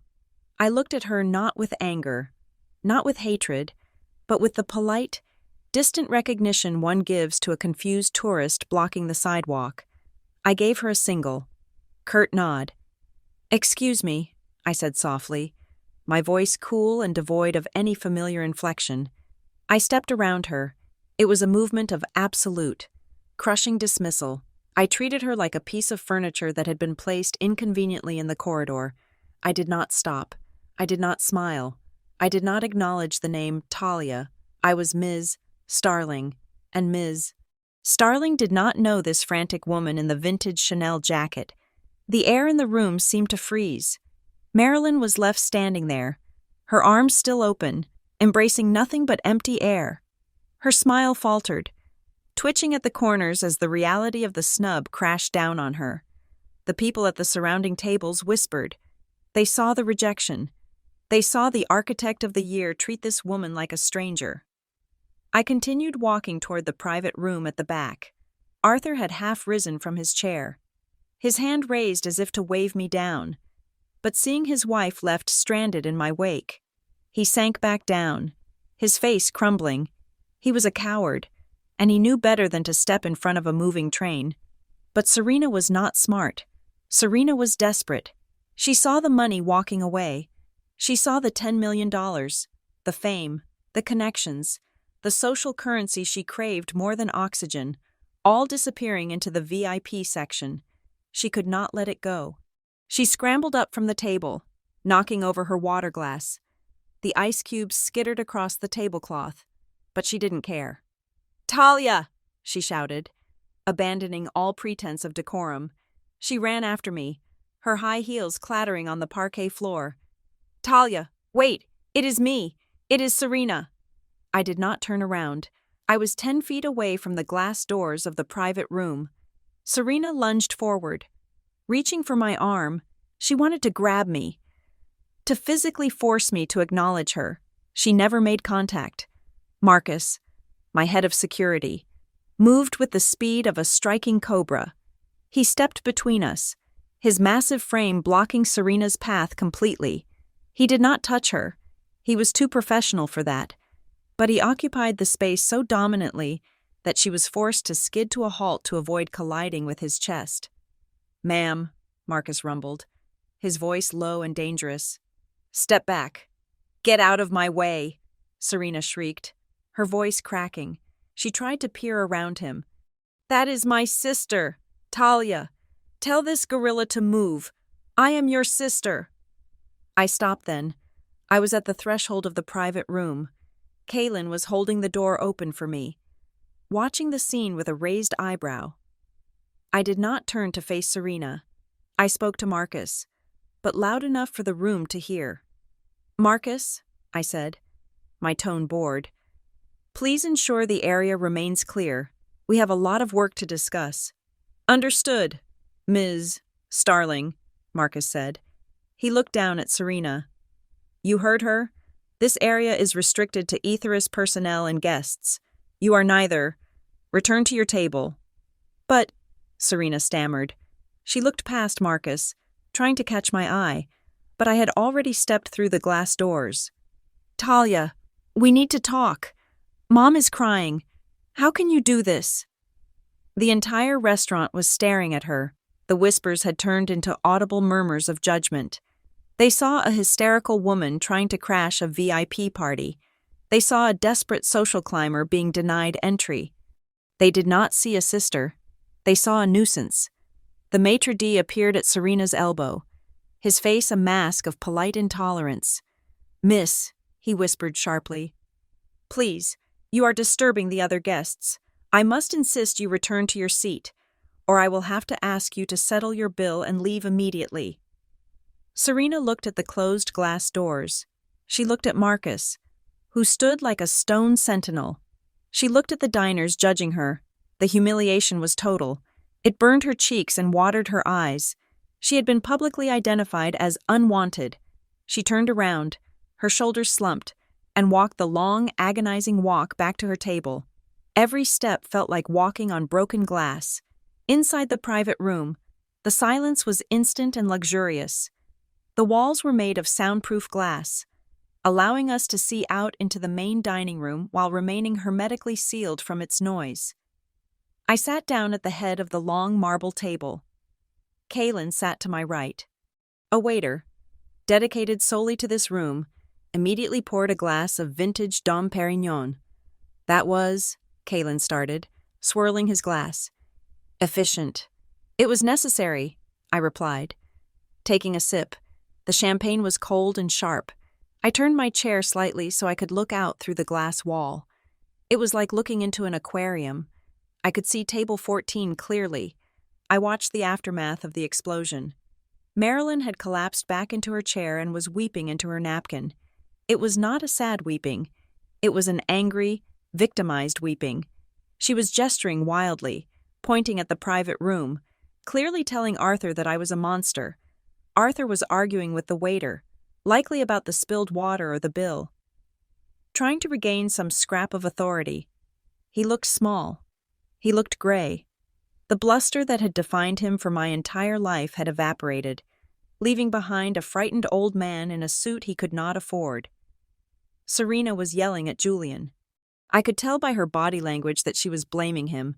She was waving her phone, probably showing him the net worth article again, screaming about how he should have done something.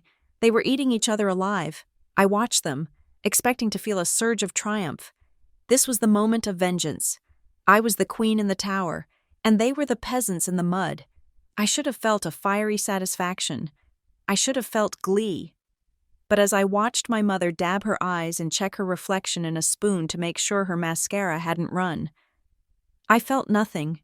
The fire that had fueled me for 5 years, the burning need to prove them wrong, to shove my success in their faces, had simply flickered out. It was gone. I realized with a sudden, heavy clarity that I did not hate them. Hate requires energy. Hate implies that they still have power over me. I did not hate them. I was just tired of them. I was tired of the games. I was tired of the transactionality of their love. I was tired of the way they looked at human beings and saw only ATM machines or mirrors. I looked at Arthur, who was now holding his head in his hands. I remembered how terrified I used to be of his disappointment. I remembered how I used to cry in the bathroom because he criticized my career choices. Looking at him now, through the safety of the soundproof glass, he looked like a stranger, a sad, loud, irrelevant stranger. "Talia?" Kaylin asked softly. "Are you all right?" I turned away from the window. I turned my back on the aquarium. I looked at Kaylin, at my team, at the people who respected me for my mind and my work. "Yes," I said, placing my glass on the table. "I am fine. I was just saying goodbye." "To whom?" "To a ghost," I said. "Now, let us discuss the Asian market expansion strategy. I have some concerns about the regulator in Tokyo." I opened my portfolio. Outside the glass, my family continued to implode, but I no longer heard the noise.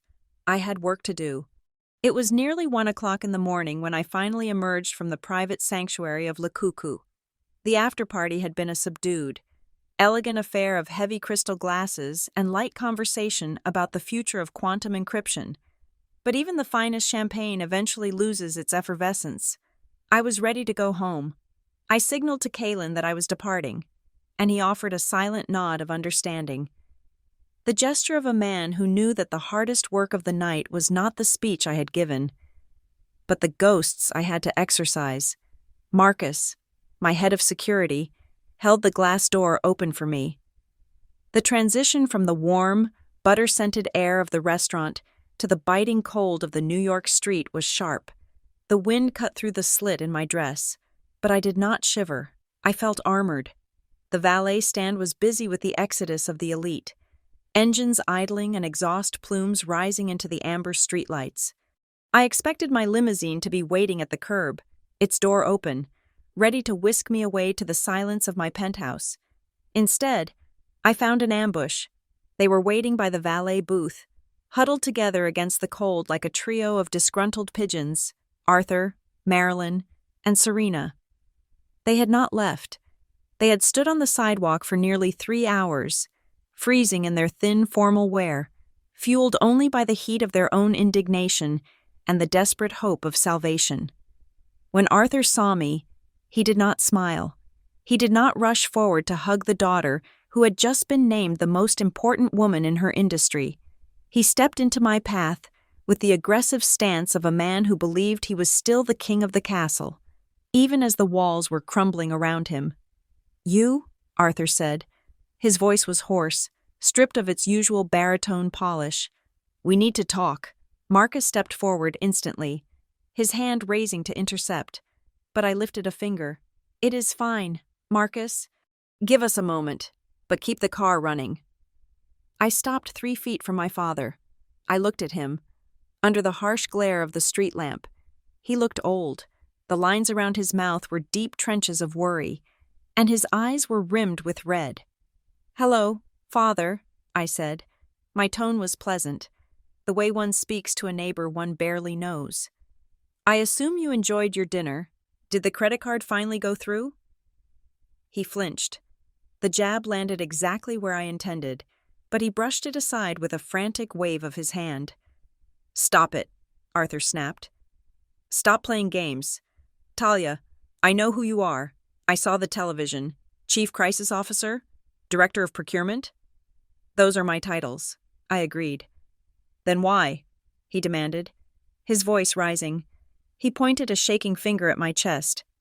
Why is my application for the Virginia Server Farm project sitting in limbo? You are the one in charge. You are the one making the decisions. I sent that bid 10 days ago. I have been checking my email every hour. Why have you not signed it? There it was. No congratulations. No, I am proud of you. Just the naked, ugly truth of his need. He did not see a daughter. He saw a rubber stamp for his bank account. I adjusted the shawl around my shoulders. I did not sign it because I rejected it. Father. The silence that followed was heavier than the traffic noise on the avenue. You what? Arthur whispered. I rejected the bid, I repeated, my voice calm and factual. I reviewed the file personally this morning. It was a disaster. Disaster? He sputtered. Prescott Realty is a pillar of this city. We have 30 years of experience. You have 30 years of debt, I corrected him. I looked at your financials. Dad, you are leveraged at 400%. Your liquidity is non-existent. You are using the advance payments from new contracts to pay off the interest on loans from old contracts. It is a Ponzi scheme with better stationery. I took a step closer, lowering my voice so the valet parking attendants would not hear the autopsy of his failure. And your bid? You quoted 20% above market rate for services that are subpar. Ethirus requires 24-hour on-site maintenance. Your proposal offered 12. You are not competitive. You are expensive, risky, and desperate.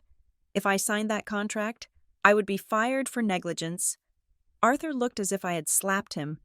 His mouth opened and closed, but no sound came out. He had lived so long in the delusion of his own grandeur that hearing the mathematical truth of his incompetence was like staring into the sun. Talia! Marilyn stepped in, pushing Arthur aside. Her face was a mask of righteous outrage. How dare you speak to your father like that? He raised you. He put a roof over your head. And he reminded me every day that I was renting that space with my obedience, I countered. We are family, Marilyn shrieked. She grabbed my arm, her fingers digging into the silk of my gown. Does that mean nothing to you? You are standing there in a $10,000 dress, lecturing us about money? You are rich. You are famous now. And you are going to let your father's company fail because of some numbers on a spreadsheet? Yes, I said. I looked down at her hand on my arm until she released me. I am going to let it fail because it deserves to fail. That is how capitalism works. Mother, you buy into the system when it benefits you, but you want a bailout when you lose? No. You are heartless, Marilyn spat. I gave birth to you. I loved you. I laughed. It was a dry, sharp sound. You loved me? 3 hours ago, in that restaurant. You told Serena that I was probably serving sandwiches. You texted me asking if I won an award for brewing coffee. You called me a lowly secretary. Do not rewrite history just because you realized I am the one holding the pen. I was joking, Marilyn cried, her eyes darting around to see if anyone was watching. It was just a joke. Families tease each other. Why are you so sensitive? I am not sensitive, I said. I am observant, and I observed that the moment you found out I was worth $10 million, your jokes turned into pride. That is not love. Mother, that is opportunism. Serena, who had been standing behind her parents, finally stepped forward. She had fixed her makeup. But her eyes were hard and calculating. She realized that aggression was not working, so she switched tactics. She adopted the pose of the peacemaker, the sisterly confidant. Okay, Serena said, holding up her hands. Everyone calm down. Listen, Mom and Dad are just stressed. You know how Dad gets about business, but let us put that aside. We are sisters. She offered a smile that was all teeth and ambition. Look, I have been thinking. Since you are so high up at Ethirus now, you probably need people you can trust. People who have your back. I am tired of the gallery scene. It is so superficial. I was thinking I could come work for you. In marketing? Or branding? I know everyone in New York. I could be a huge asset to your team. We could be a power duo. I looked at Serena. I looked at the sister who had used me as a punchline for her entire life. I looked at the woman who had demanded a $5,000 handbag while our father was checking his bank balance in terror. You want a job? I asked. I think I would be great at it, Serena beamed, sensing a crack in the armor. I have a great eye for style. Serena, I said, my voice dropping to a register of absolute zero. You have never held a job for more than 6 months. You were fired from the PR firm because you billed personal spa treatments to a client. You were asked to leave the charity board because you were skimming from the catering budget. Serena's smile vanished. Who told you that? I know everything, I said. I am a crisis officer. My job is information. I know about the PR firm. I know about the charity. And I know about the $20,000 you borrowed from me 3 years ago for your emergency surgery. That was actually a trip to St. Bart's with your ex-boyfriend. Serena turned pale. I was going to pay that back. No, you weren't, I said. Just like you never paid back the money for the car repair that never happened. Just like you never paid back the rent money I sent you when you claimed you were being evicted. I turned to face all 3 of them. The wind whipped my hair across my face, but I did not brush it away. I have been your bank for a decade, I said, letting the anger finally seep into my voice, hot and controlled. I have been the safety net you spat on while you were bouncing on it. I paid your bills in secret so you wouldn't be embarrassed. I fixed your mistakes. And how did you repay me? You mocked me. You excluded me. You made me feel small so you could feel big. We are your parents, Arthur roared, trying to regain control by sheer volume. You owe us. I owe you nothing, I shouted back, my voice echoing off the stone facade of the restaurant. The valet attendant stopped moving. The street went silent. I owe you absolutely nothing. The ledger is closed. Arthur, I have paid my debts to this family in cash, in tears, and in silence. And tonight I am declaring bankruptcy on the Prescott family drama. Arthur looked at me with a hatred that was terrifying to behold. It was the hatred of a man who realized his property had rebelled. If you walk away, Arthur hissed, stepping close enough that I could smell the stale cognac on his breath. If you do not sign that contract, you are no daughter of mine. We will cut you off. We will never speak to you again. You will be an orphan. Talia, do you hear me? No Christmas, no birthdays. You will be alone. Marilyn nodded, her face twisted in a sneer. He is right. You choose that company over us? Fine, go. But do not expect us to be there when you fall. And you will fall. You are ungrateful. And ungrateful children always end up miserable. Think about it. Serena added, her voice dripping with venom. $10 million is a lot, but it cannot buy a family. You are going to be a lonely, sad old woman in a big glass tower. I looked at them. I looked at the threat they were holding over my head.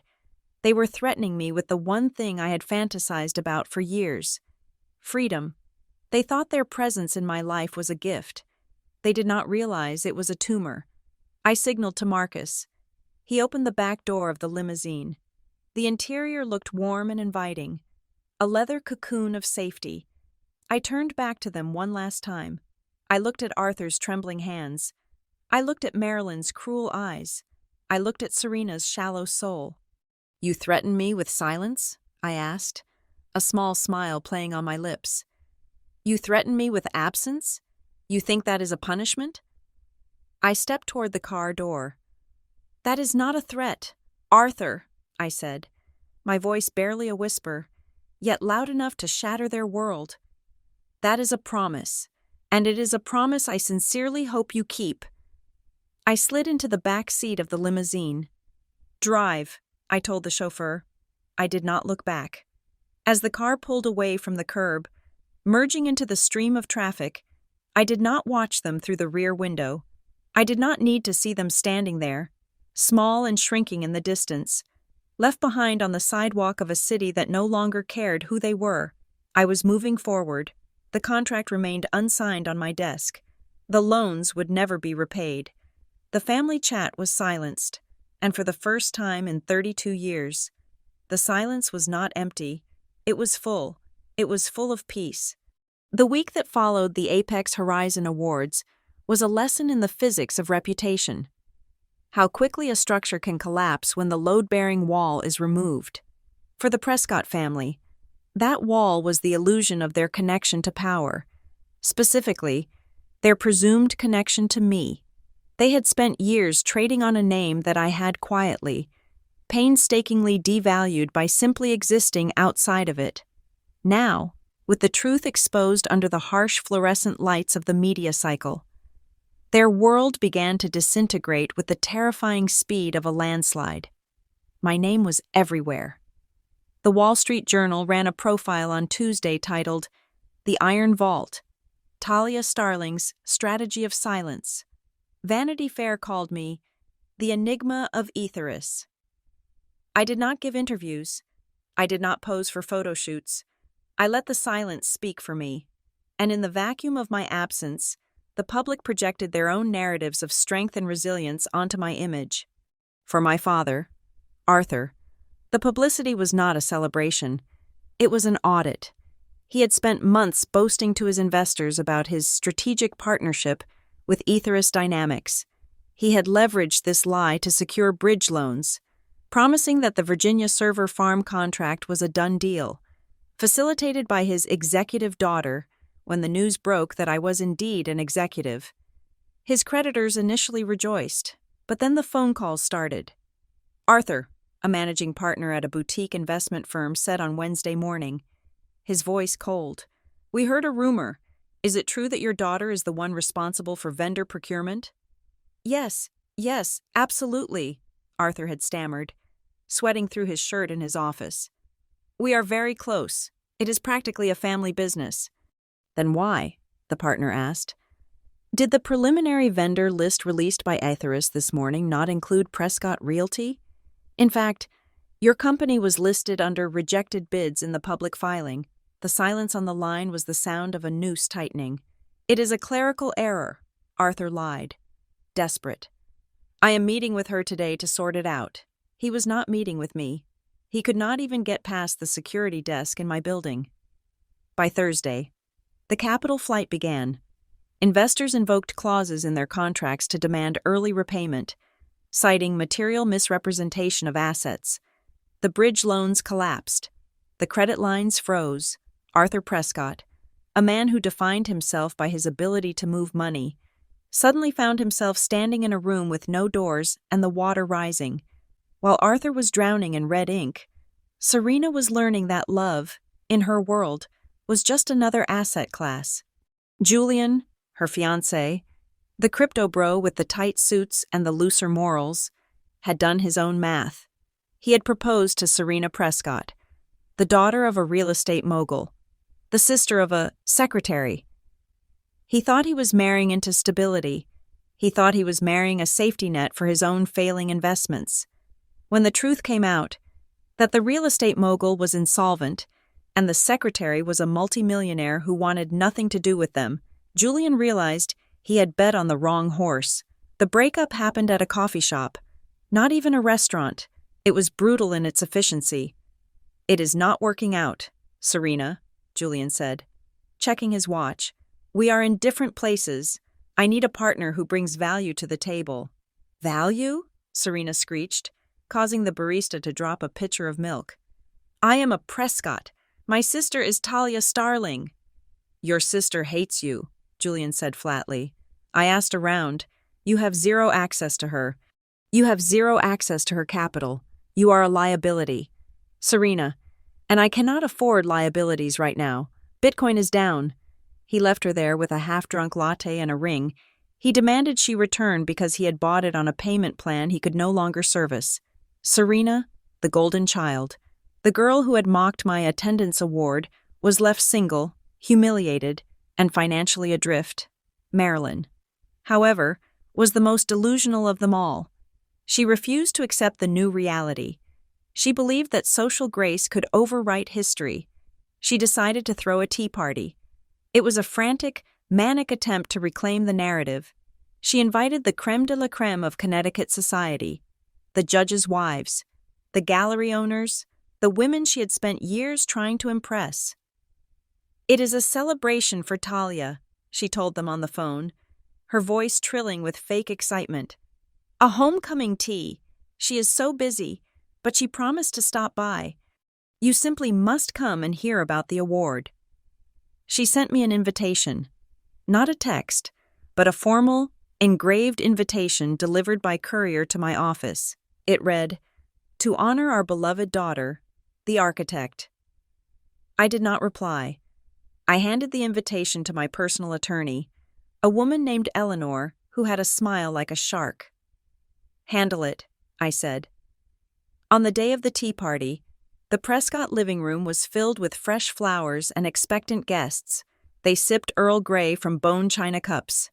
Waiting for the guest of honor, Marilyn was holding court, telling stories about my childhood that were entirely fabricated, how I had always been a leader, how I had organized the other children in kindergarten. At 3:00, the doorbell rang. Marilyn rushed to answer it, beaming. "There she is, our star." It was not me. It was a courier on a motorcycle. He handed Marilyn a thick, cream-colored envelope. She opened it in front of everyone, her hands trembling with anticipation. She expected a note of apology for being late. She expected a check. Instead, she pulled out a legal document on heavy bond paper. It was a cease and desist order. "Dear Mrs. Prescott, this letter serves as formal notice that Miss Talia Starling has not authorized the use of her name, image, or likeness in connection with any event hosted by you. Furthermore, Ms.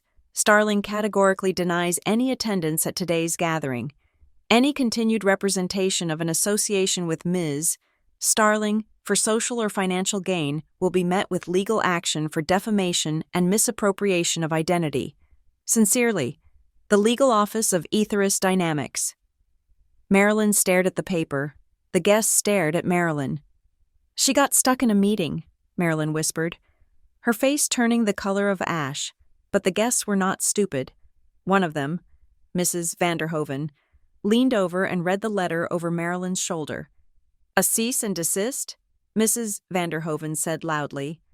"Your own daughter is suing you to stop you from using her name?" The tea party ended 5 minutes later. The guests left in a flurry of whispers and suppressed giggles. Marilyn was left alone in a room full of wilting flowers and uneaten cucumber sandwiches, the laughter of her friends echoing in her ears. That night, the Prescott house imploded. The facade of unity cracked. They turned on each other with the ferocity of starving rats. "You pushed her too far," Arthur shouted at Marilyn, throwing a vase against the wall. "You and your snide comments. Coffee brewer of the month. If you had just kept your mouth shut, she might have signed the contract." "Me?" Marilyn screamed back. "You called her a gopher for 5 years. You told her she was useless. You drove her away." "It is Serena's fault."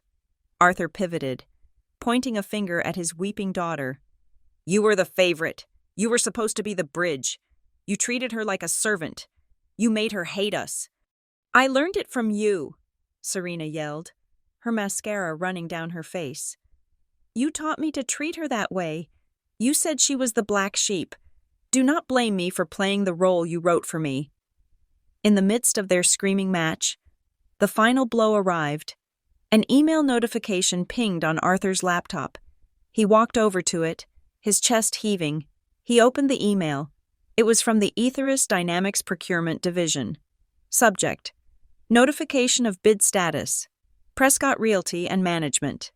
Dear Mr. Prescott, regarding your proposal for the Virginia Server Farm Facility Management Contract, bid reference 4920, after a thorough review of your financial standing, operational capabilities, and risk profile, we regret to inform you that your bid has been rejected.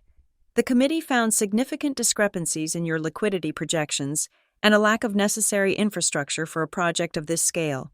We wish you luck in your future endeavors. Signed, Talia Starling, Chief Crisis Officer, Head of Strategic Procurement. There it was, my name, my signature, the final nail in the coffin of his ambition. Arthur stared at the screen. He slumped into his chair, the fight draining out of him. It is over, he whispered. We are bankrupt. Next month, the bank takes the house. Desperation breeds ugliness. In a last-ditch effort to save face, they tried to scorch the earth. Marilyn and Serena went to the tabloids. They sold a story to a gossip rag, claiming that I had abandoned my elderly, sick parents.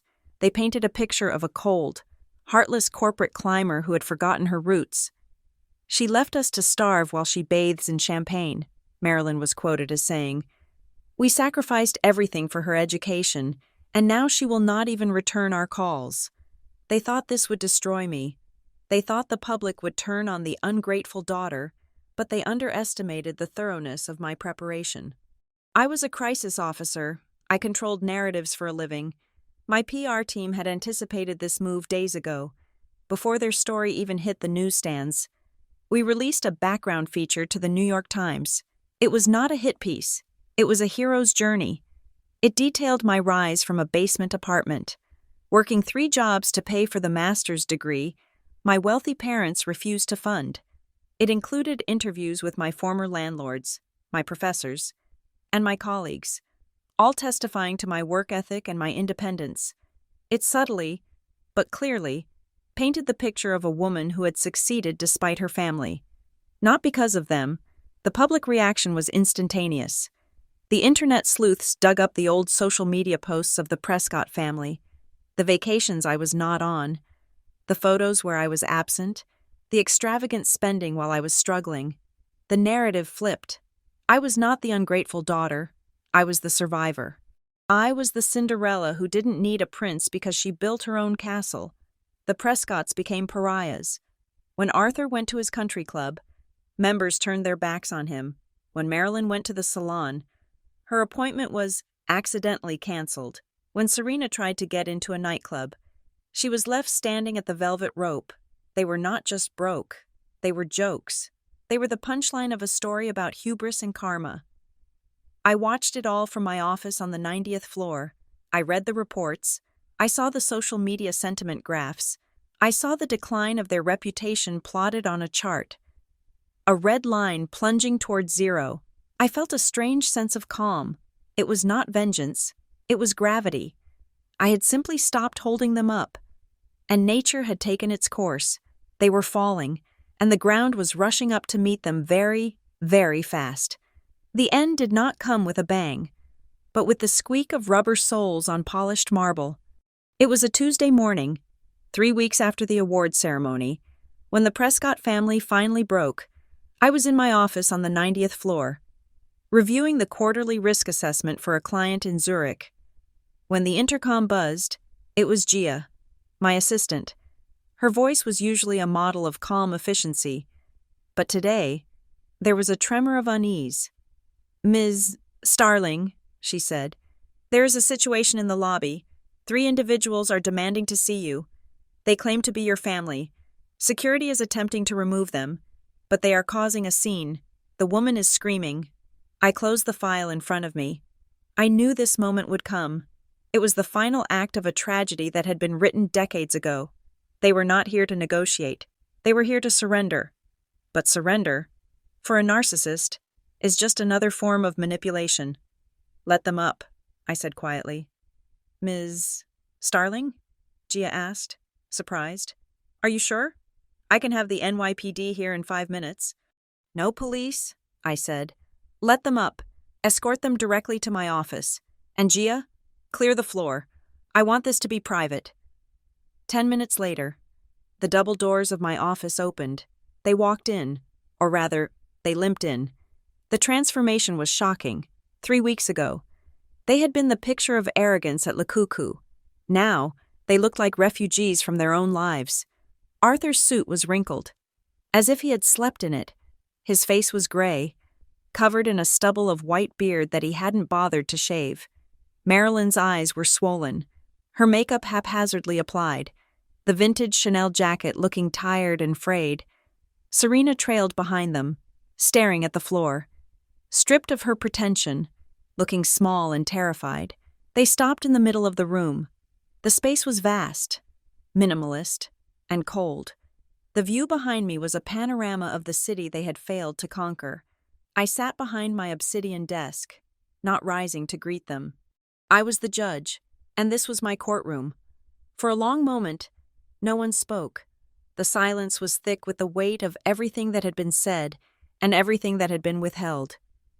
Then, Arthur did something I never thought I would see. He fell to his knees.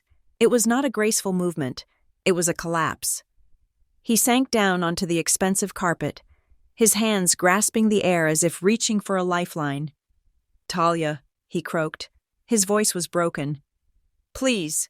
Marilyn rushed to his side, grabbing his arm, but then she too looked at me, her eyes filling with tears that for the first time seemed genuine in their desperation. "We are losing the house," Marilyn sobbed.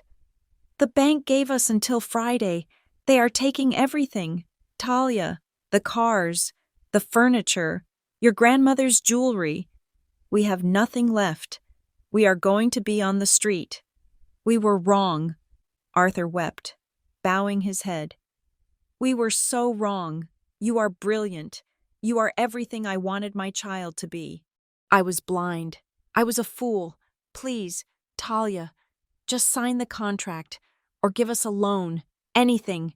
Just save us." "We love you," Marilyn added, the words tumbling out in a rush. "We always loved you. We just didn't know how to show it. Please, baby, don't let your family be destroyed." I watched them. I watched the people who had made me feel small for 30 years now literally making themselves small in front of me. This was the climax. This was the moment every victim of neglect dreams of. The abusers were on their knees, begging for mercy, acknowledging my power, validating my worth. I felt a pull in my chest. It was an ancient biological instinct, the desire to be the good daughter, the desire to fix it. I could pick up the pen. I could sign a check for $2 million, an amount that was trivial to me now, and make all their pain go away. I could be the savior. I could be the hero. They would worship me. They would spend the rest of their lives telling everyone how wonderful I was. I looked at the pen on my desk. It was a heavy silver fountain pen. I reached out and picked it up. The room went silent. Arthur looked up, hope flaring in his eyes like a desperate flame. Marilyn stopped crying. Holding her breath, Serena took a step forward, her hands clasped in prayer. They thought I was going to do it. They thought that money could buy forgiveness. They thought that my success was ultimately just a resource for them to consume. I held the pen. I felt its weight. I looked at the checkbook sitting in the drawer, and then I put the pen down. The sound of the silver hitting the obsidian was like a gunshot in the quiet room. "No," I said. The hope in Arthur's eyes died instantly, replaced by a horror so profound it looked like madness. "No," he whispered. "But you have the money. You can save us." I stood up. I walked around the desk and stood before them. I did not offer a hand to help them up. "I can," I said softly, "but I won't." "Why?" Marilyn wailed. "Do you hate us that much? Is this your revenge? You want to see us suffer?" I looked down at them, and I felt a wave of clarity wash over me. It was cold, clean, and absolute. "This isn't revenge, Mother," I said. "Revenge would be destroying you myself. Revenge would be using my power to actively hurt you. I haven't done that. I haven't touched you." I walked to the window and looked out at the city. "I am simply stepping aside. I am removing the cushion. For my entire life. You told me that I was nothing without you. You told me that the Prescott name was the only thing that mattered. You told me that my value was zero." I turned back to face them. "So, I am giving you exactly what you claim to value. I am giving you the consequences of your own actions. I am letting you live in the world you built." You ask me to save you, I continued, my voice steady. But if I save you, you will never learn. You will take the money. And in 6 months, you will be back to mocking me, back to spending money you don't have, back to pretending you are kings and queens. I won't finance your delusion anymore. I am not killing you, I said, delivering the final verdict. I am just letting you be who you actually are. Without me, without my money, without my help, who are you? Answer that question for yourselves. Arthur stared at the floor. He had no answer. He was a man who had built a castle on sand, and the tide had finally come in. I pressed the button on my desk. Security, please escort my guests out. Talia, Serena cried, lunging forward. You can't do this. The doors opened. 4 security guards entered. They were professional, efficient, and immovable. Please leave, I said. They were guided out. There was no more screaming, just the shuffling of feet and the quiet sobbing of a woman who had lost her last gamble. The doors closed. The silence returned. I was alone. I walked back to the window. I looked down at the streets of Manhattan, 80 stories below. The cars were tiny specks, the people invisible dots. I waited for the guilt to hit me. I waited for the crushing weight of being a bad daughter. I waited for the regret, but it didn't come. Instead, I felt lighter. I felt like I had been carrying a backpack full of stones for 30 years, and I had finally set it down. My phone vibrated on the desk. I picked it up. A text message from Marilyn. You ungrateful wretch. After everything we did for you, you are dead to us. Rot in hell. I read the words. They didn't hurt. They were just words. The last gasp of a dying toxic organism. I tapped the screen. Block contact. I blocked Arthur. I blocked Serena. I put the phone down. I sat back in my chair. The sun was setting, casting long golden shadows across the room. I opened the file on the Zurich risk assessment. I picked up my pen. I began to work. The revenge wasn't the bankruptcy. It wasn't the humiliation. The revenge was this. I was here, in my tower, doing the work I loved. Surrounded by the silence I had earned, I was happy, and I was free. The perfect revenge is not burning their house down. It is building your own, locking the door, and living happily ever after within it. Thank you so much for listening to this story. If you enjoyed this tale of resilience and justice, please leave a comment below letting us know where you are tuning in from. I would love to hear your thoughts on Talia's decision. Don't forget to subscribe to the Sunday Drama Stories channel, like this video, and smash that hype button to help this story reach more people who might need to hear it. Stay strong, and see you in the next one.